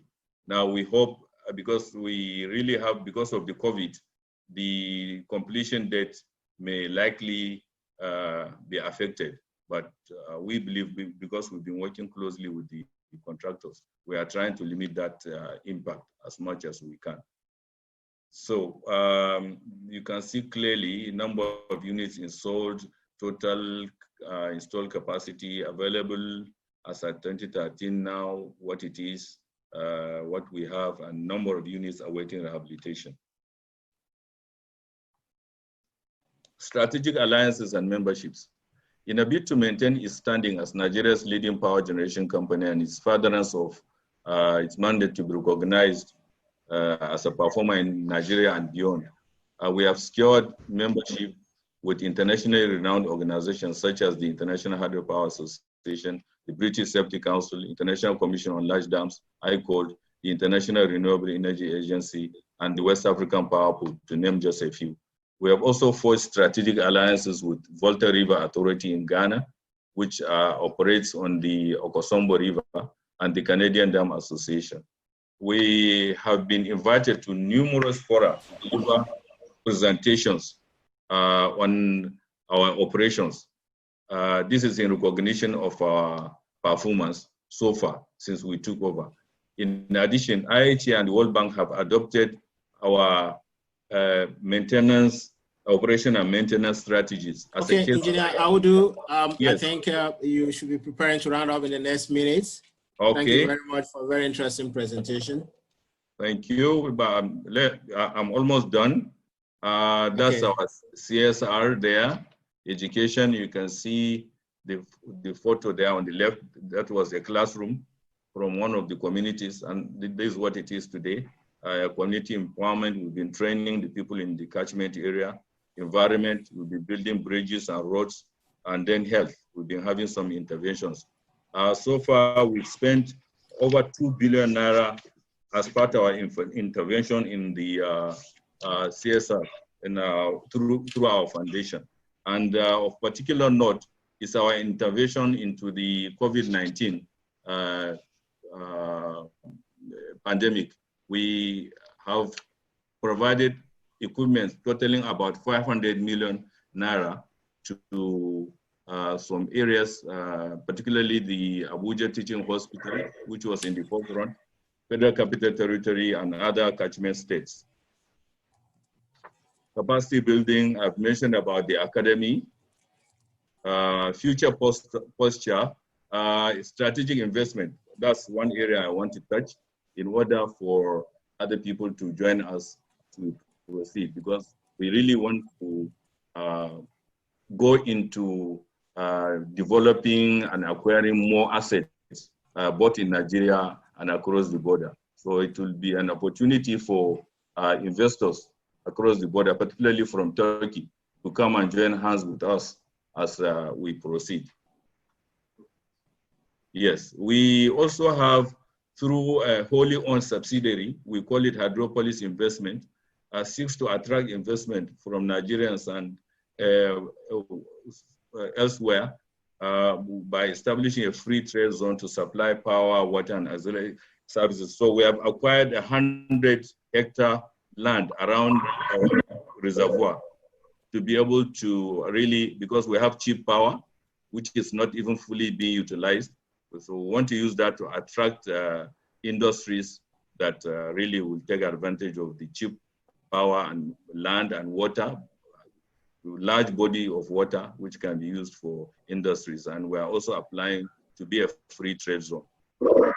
Way forward, distribution, we have that problem of lack of payment of invoices, enabling environment for competitive market. I think the electricity market in Nigeria need to be liberalized to be able to attract more investment and to also secure our investment, some of us that have taken the risk already. Cost-reflective tariff, I think the government is addressing that. We hope it will come in quickly.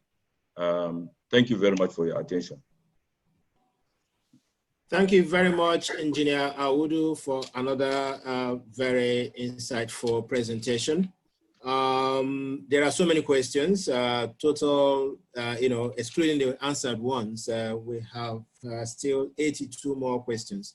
But we will still take the ministerial panel on comments. So all we want to know from the minister still here with us.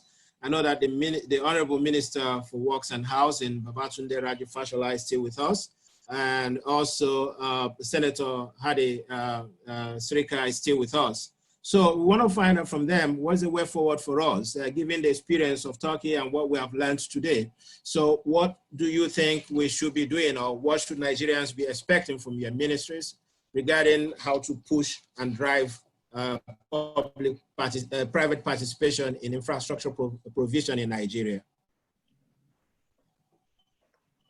So Senator, maybe you start, then Governor Fashola will come in later.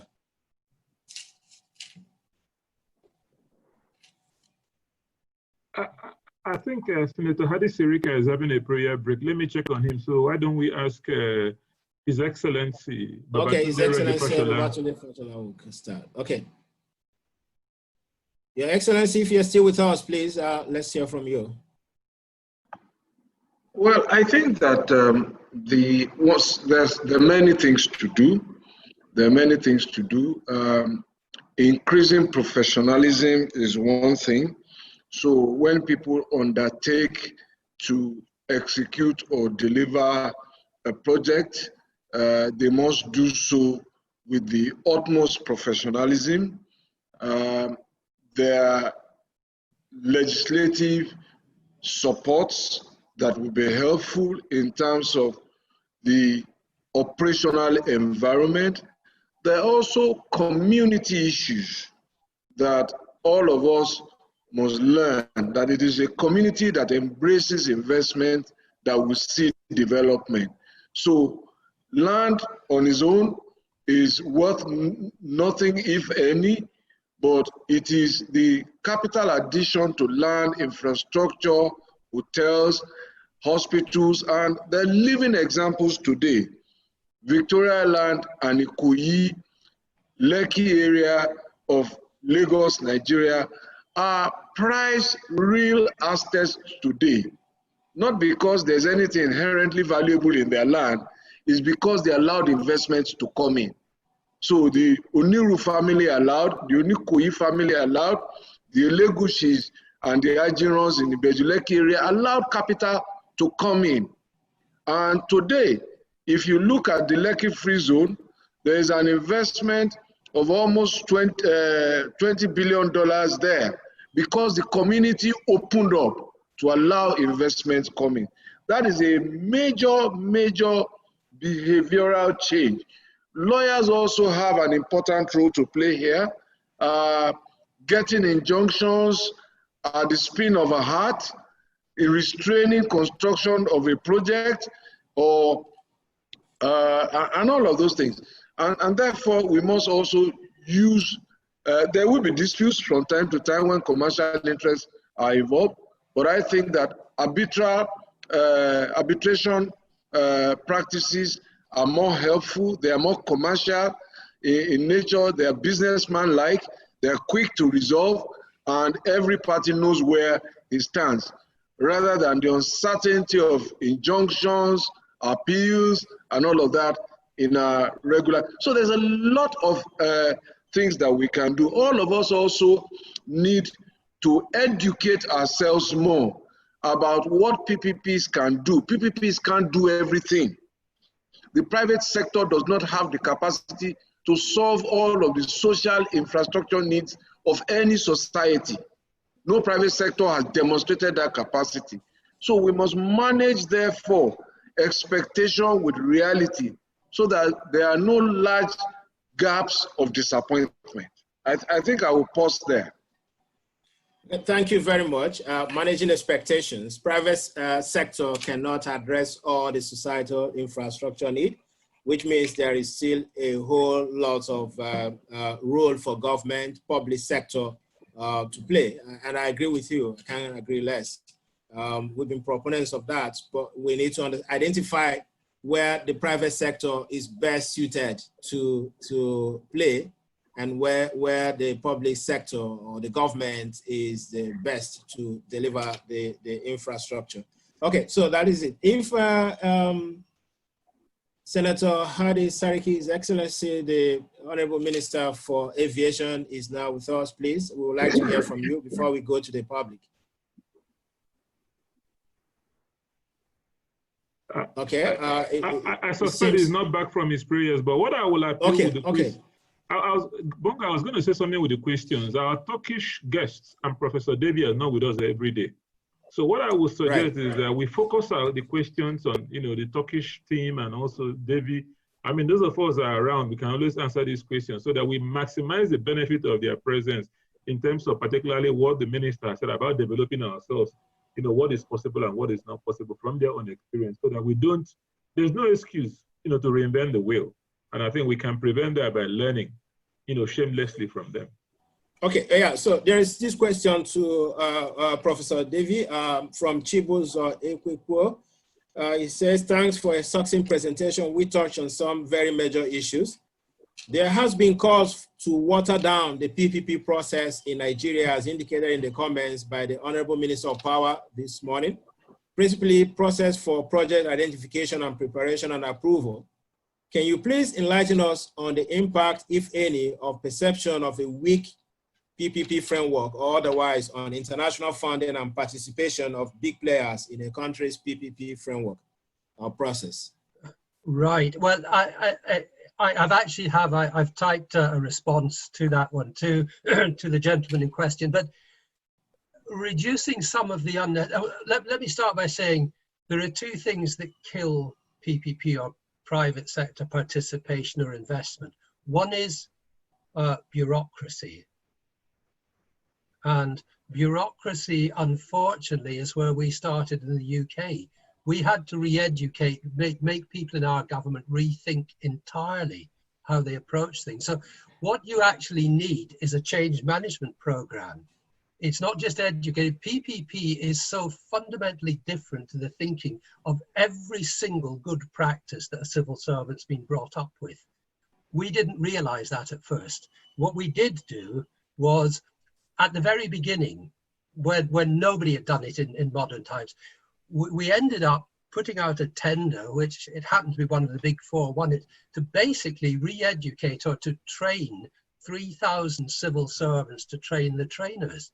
And today, if you come to Britain, most of our civil servants haven't a clue what they're looking at when it comes to a PPP. And we are one of the most advanced countries in the world with it.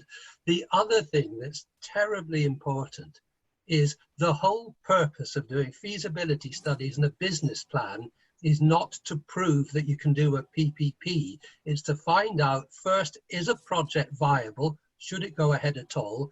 And the business plan should give the reasons why it shouldn't be government traditional procurement or 100% private sector traditional procurement.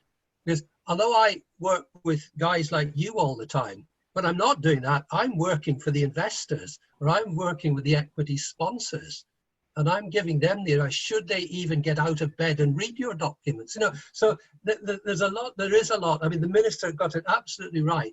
We need to all understand what PPP potentially can do, but then we need properly prepared, standardized, using the 5-case model, methods of preparing feasibility studies. Now, I know that the law has already been reduced. In fact, one of the questions I was going to be asking Chidi, and I don't want him to answer this today, There were some revisions made to the PPP law a little while ago. I'm not sure if these have been enacted or not, but what you need to do is to protect the people of Nigeria in the legislation, but make the whole thing attractive enough that people with the real money, who might be Nigerians, but they probably aren't, will actually want to get involved. So it's not a question of weak legislation.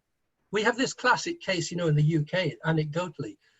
When we changed our banking laws, everybody told me, oh, that's what caused the crash, because you've weakened the regulation. That's absolute tripe and nonsense.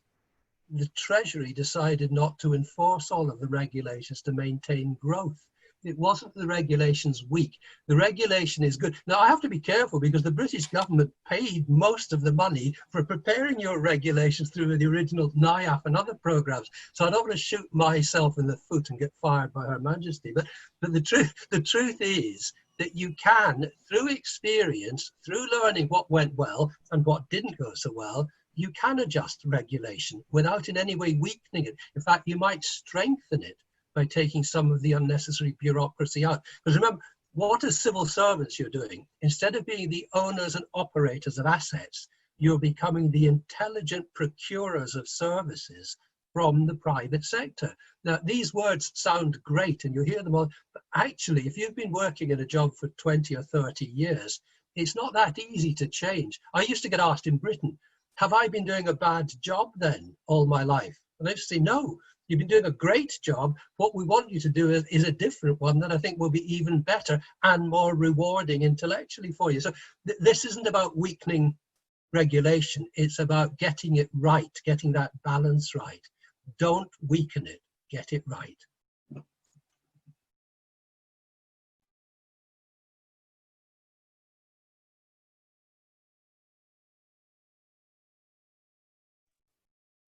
Yeah, Bongo, we cannot hear you.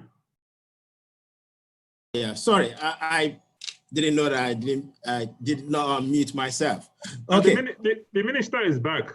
Minister okay, so will we go to the Minister of Aviation, His Excellency Senator Hadi Sirika. So if you're back with us, please, we want to know what is your take going forward from your own point of view, from your ministry. We've listened to the Turkish highly successful PPP experience. So how do we go forward from your own point of view? Well, if I get your question correctly, I think regarding civil aviation in Nigeria, first and foremost is our intent to contribute heavily to the GDP of the country, Nigeria, by up to about 5%. And we're doing everything thanks to the guidance from ICRC to get it right at the onset. We did very diligent work in trying to appoint the transaction advisor, the quality of transaction advisory services we got, and all of that. Lessons from the Turkey one, first and foremost, I think it is correct to say that if we have a nationally arranged, holistic national structure for PPPs, as against the individual states, it will greatly enhance the quality of transaction, PPP transactions in Nigeria. But just before, I have one thorny issue, and I'm addressing John Davy right here and would-be investors in Nigeria. We have a problem, or we have an issue with the MM2 concession, which is the Lagos terminal concession. And just to explain, because I know that when we went to the market earlier on trying to sound people who would invest in Nigeria, we found that the question keeps coming up. Now, at the time that that transaction happened, there weren't ICRC in place. So there weren't a structure in place. So there weren't any law to guide us. It's just like a private arrangement between two individuals. You know, as against what we are going to go into now. Now there is structure. Now we are following the guidelines of ICRC, so the quality of the transaction would be much higher. I'd like you to please go to the website of ICRC and our own website to figure out what we're doing at the moment. We have the MRO and the leasing company ready. at the moment for market, and the concession of the airports is with the ICRC. They are going to, we expect that they will come back to us within a week with the certificate of compliance, and then we head to the market. So what we will borrow, or what we will take from Turkey, is that careful planning, and then getting the transaction advisory services correct, and then the right kind of market entry, and so on, and what kind of money to take and what not, and also the participation in of government, if there's any, and then the liability, if there's any contingent liability or any viability gap funding, how it comes, the structure and all of that. I think we take out from Turkey. But to say that we are on course, and to also say that we are well guided by the ICRC and the laws of Nigeria. Thank you.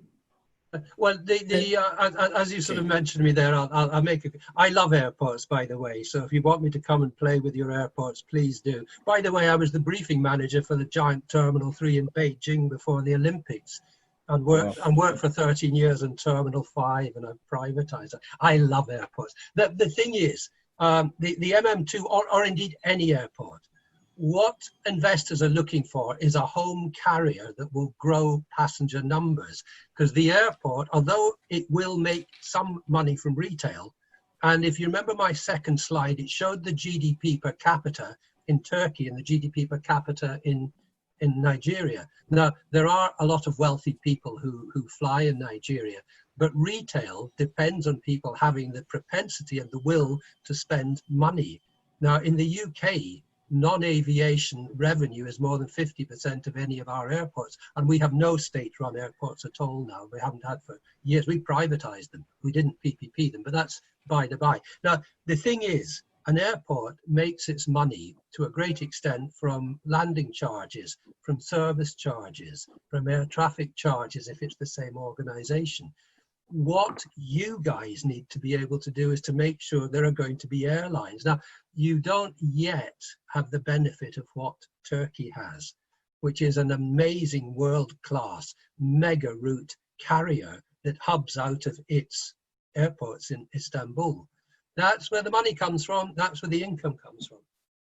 Well, thank you very much. If you allow me just very quickly to say that our own structure here in Nigeria, the roadmap, included a very well-structured carrier that is private sector led and driven, taking advantage of the 200 million population and centrality of Nigeria in the geography of Africa itself, and the propensity to fly by Nigerian people, middle class and growing income. I think Nigeria is a very good candidate with that huge population. And if you look at the subcontinent of Africa, that is the West and Central Africa, 600 million people with the absence of any reliable carrier.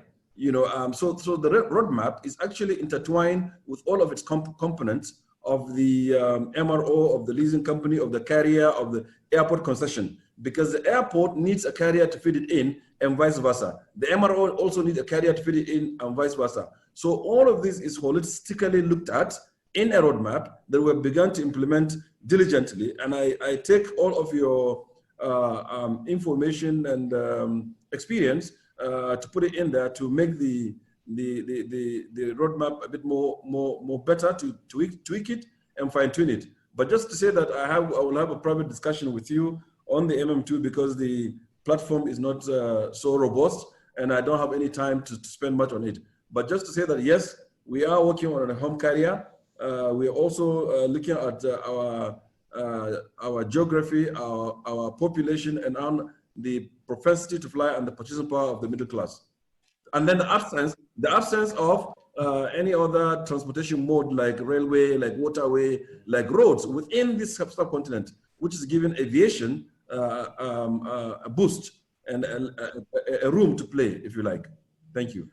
Honourable Minister, you know all the things that need to be done. It's just now we need to make other people help to get there.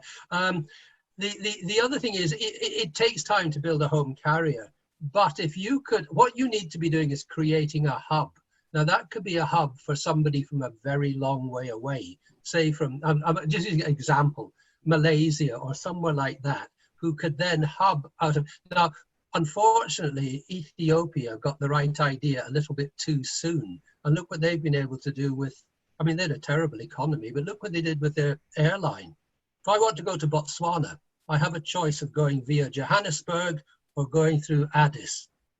Nobody else, I think maybe Emirates or somebody does one flight about once every 3 years to Gaborone. But the point is that it needs a very wide look at it, because you have the talent, you have the skill, you have the population, you have the need. It's a matter of bringing all of these together, because the point in having the airport is to improve the economy. It's not to have a big airport in its own right, although it's nice to do that. Yeah, you know, the other thing, MRO only works if you're not taking planes off their route to come in and do it. I had this discussion many years ago in Barcelona, because I was involved with the planning of the expansion of Barcelona. The Chamber of Commerce were desperate to have MRO at Barcelona. And the Ministry of Railways was desperate to have the AGV, the fast train from Madrid, coming in. What was Barcelona's nearly entire activity? Because there are 3 little airports there, and 2 big ones and a little one. All the little ones went to the cheap, all the low-cost carriers went to the 2 cheap airports. The big one relied on a thing called the Puento, which was the shuttle between Madrid and Barcelona. Bring the AGV in and all your trade disappears overnight. In the end, we got the thing sorted, but it took several years to bring it all together. So you know the problems and you know some of the answers. So I would dearly love to have a separate chat with you. And as soon as all the lockdown's over, I will be in Abuja, because I've got a lot of things to do on NIAF, and I would love to, if nothing else, have lunch with you at that point. Sure, thank you very much indeed. And I'm sure that you have to look also at the single African air transport market within the AFCTA. And once that sky's open, you know, all of the ETs of this world, I think, will be given a very, very good run for their money. Yeah. Thank you.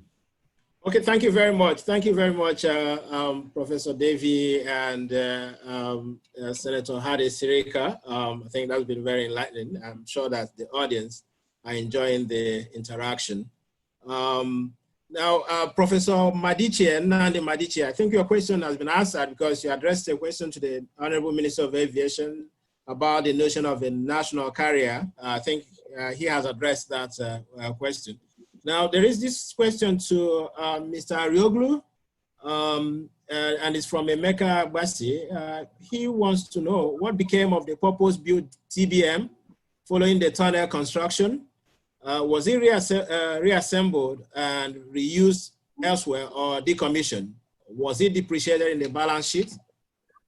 Yes, thank you for the question. The TBM was returned to the producer, and they scrapped some parts of it, but they used a lot of the equipment that was inside the TBM. I think about 30–40% of the value of the TBM was saved and reused for another project. But of course, we don't have that in our calculation. We had an agreement with a buyback from the TBM manufacturer. So we exercised our buyback right, and the whole TBM was basically depreciated from the project, except for the buyback money that was returned. Okay, thank you very much. There is this question to the Honorable Minister, Federal Minister of Work and Housing.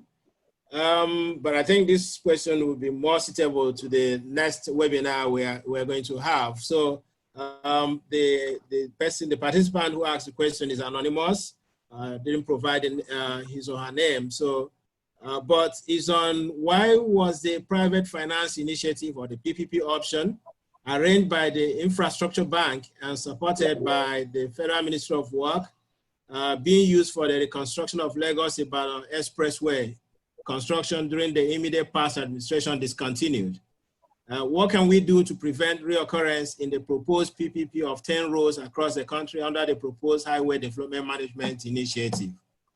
Like I said, this is more appropriate to the next webinar coming up on the 25th. But if the minister is still with us, perhaps Your Excellency would want to address the question. Well, thank you very much. I think that it's important first to say that the person behind the question has chosen to be anonymous, and that is not helpful.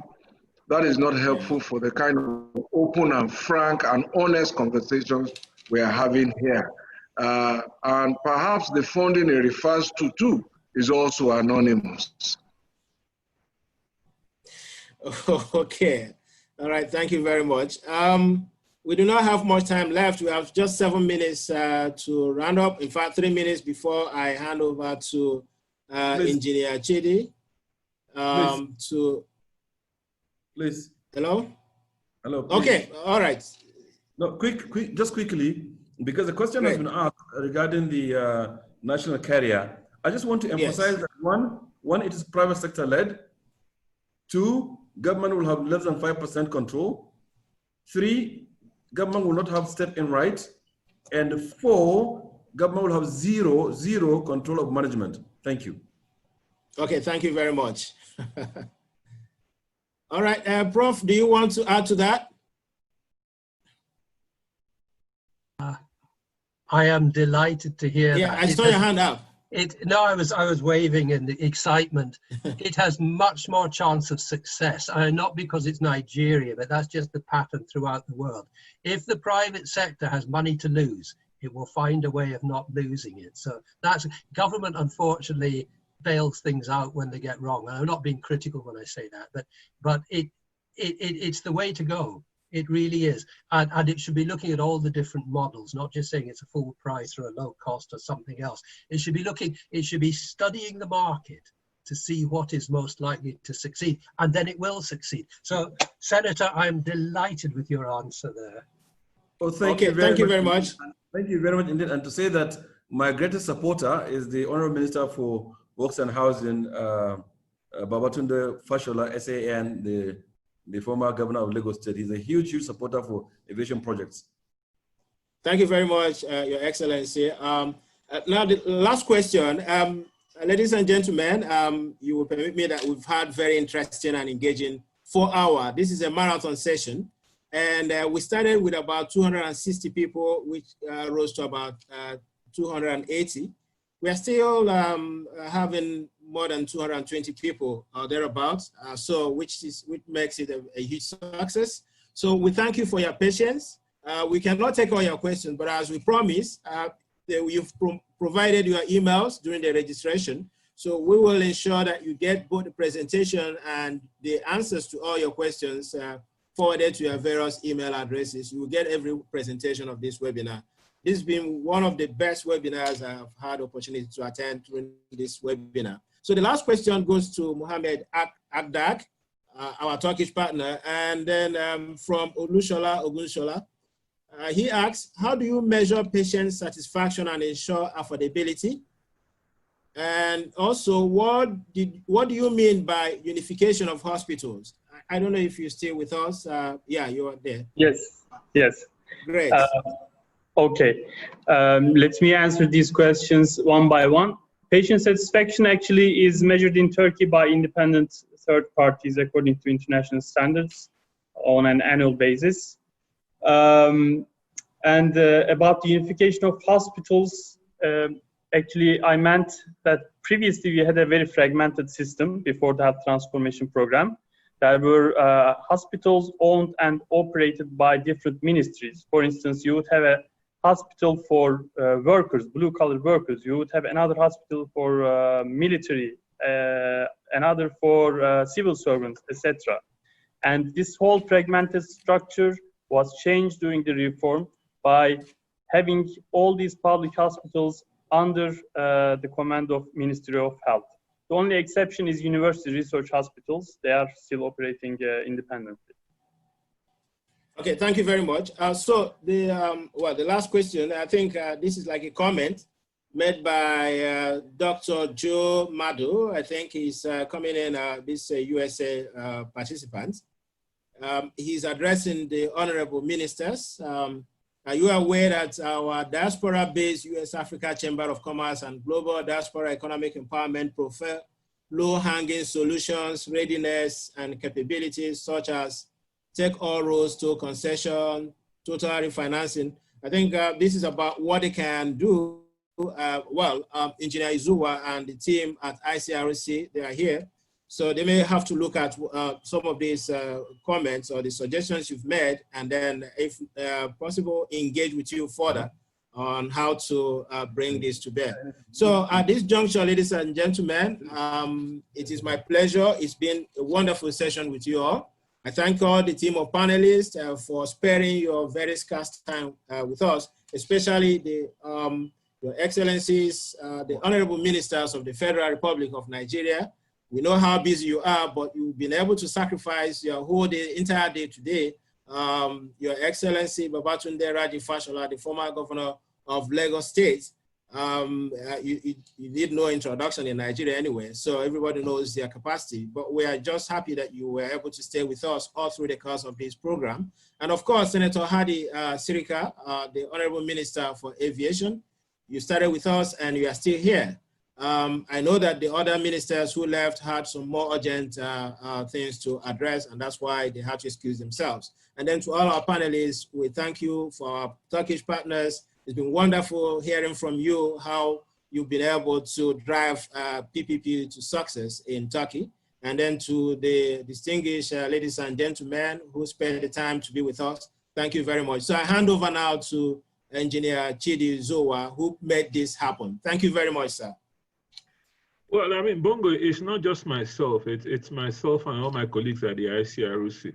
As we sit here, there are lots of people who are not visible here, who are working behind the scenes, to make sure this works very well. So I really want to appreciate, my colleagues, the management and all staff of ICRC at all levels, including our drivers and our cleaners, who are working around and doing, some wonderful, amazing thing to make sure this works very well. I truly want to, plead with our ministers to stay around and give us the last word.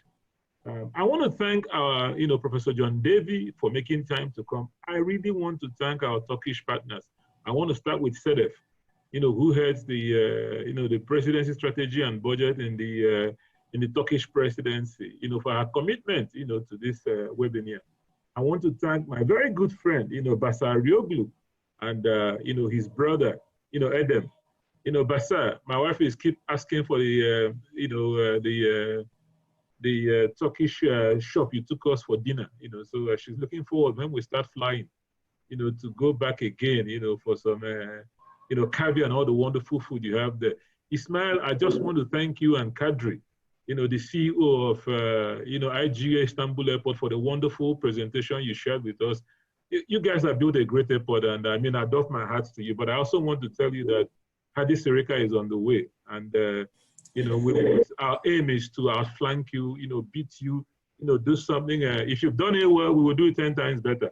That's what Nigeria can do. That's what we've done with music. We will do the same thing with our airports and make Nigeria a destination. I'd like to thank Aisa, for what she's shared with us in Renaissance. I mean, the hospital looks at the Hilton.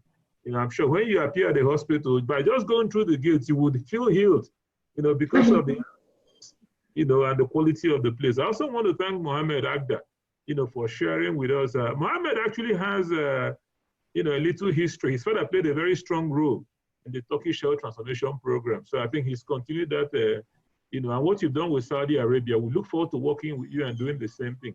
I really want to thank, my brother, Engineer Lamo Audu, for, making us extremely very proud with Kainji. And you're absolutely very right.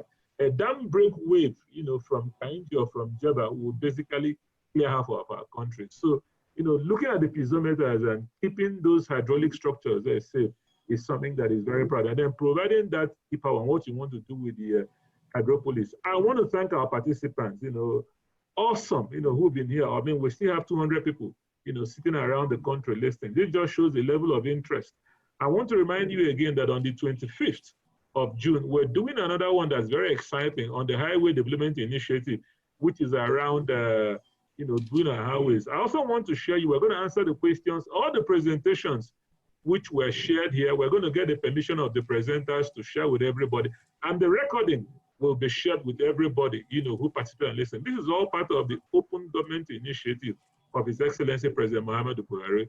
He says to us, look, you are in government to serve the people of Nigeria, and you must serve them 24/7. So we will share all this material extremely very free. I want to thank Lagos Business School. I want to thank Bongo. You've done a brilliant job, moderating this and providing the electronic platform through which this is happening. Thank you very much, everybody.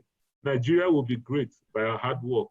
And I think we will continue to be an example to the world and build a Nigeria of our dreams. It's said that every generation must, out of relative obscurity, discover our mission, fulfill or betray it. I want to assure you that this generation of Nigerians, the infrastructure generation, will build a better Nigeria. May I at this juncture hand over to His Excellency, our ebullient and dynamic Minister of Aviation, Senator Hadi Serika, to sort of give us the last word and close this session on behalf of all the ministers, who have spoken here, who I'm extremely very grateful to. The Minister of Finance, the Minister of, Works and Housing, the Minister of Power, the Minister of State for Health. I don't think it is usual to get 5 ministers in one webinar at a time. So I think we must commend our ministers for the openness, their dynamism, the commitment to serve the people of Nigeria and humility. Honorable Minister, you have the floor to speak on behalf of yourself and your colleagues and His Excellency President Muhammadu Buhari. Well, thank you very much, distinguished ladies and gentlemen. I must confess that it has been very engaging, very rich, very educating, and we thank all of you for the opportunity to be here. We are more than willing already at any time to participate in this type of event. And we hope and pray that it will be for mutual benefits for our country, for Turkey, and for all industry players, regardless of which industry they come from, and for the good of our economy. So thank you very much, Lagos Business School. Thank you very much, Engineer Chidi. Thank you very much, all of you, John Davy. You always add 1 or 2 degrees above the other usual knowledge. Thank you very much, all the participants and the panelists, my colleague, the ministers. Thank you very much too.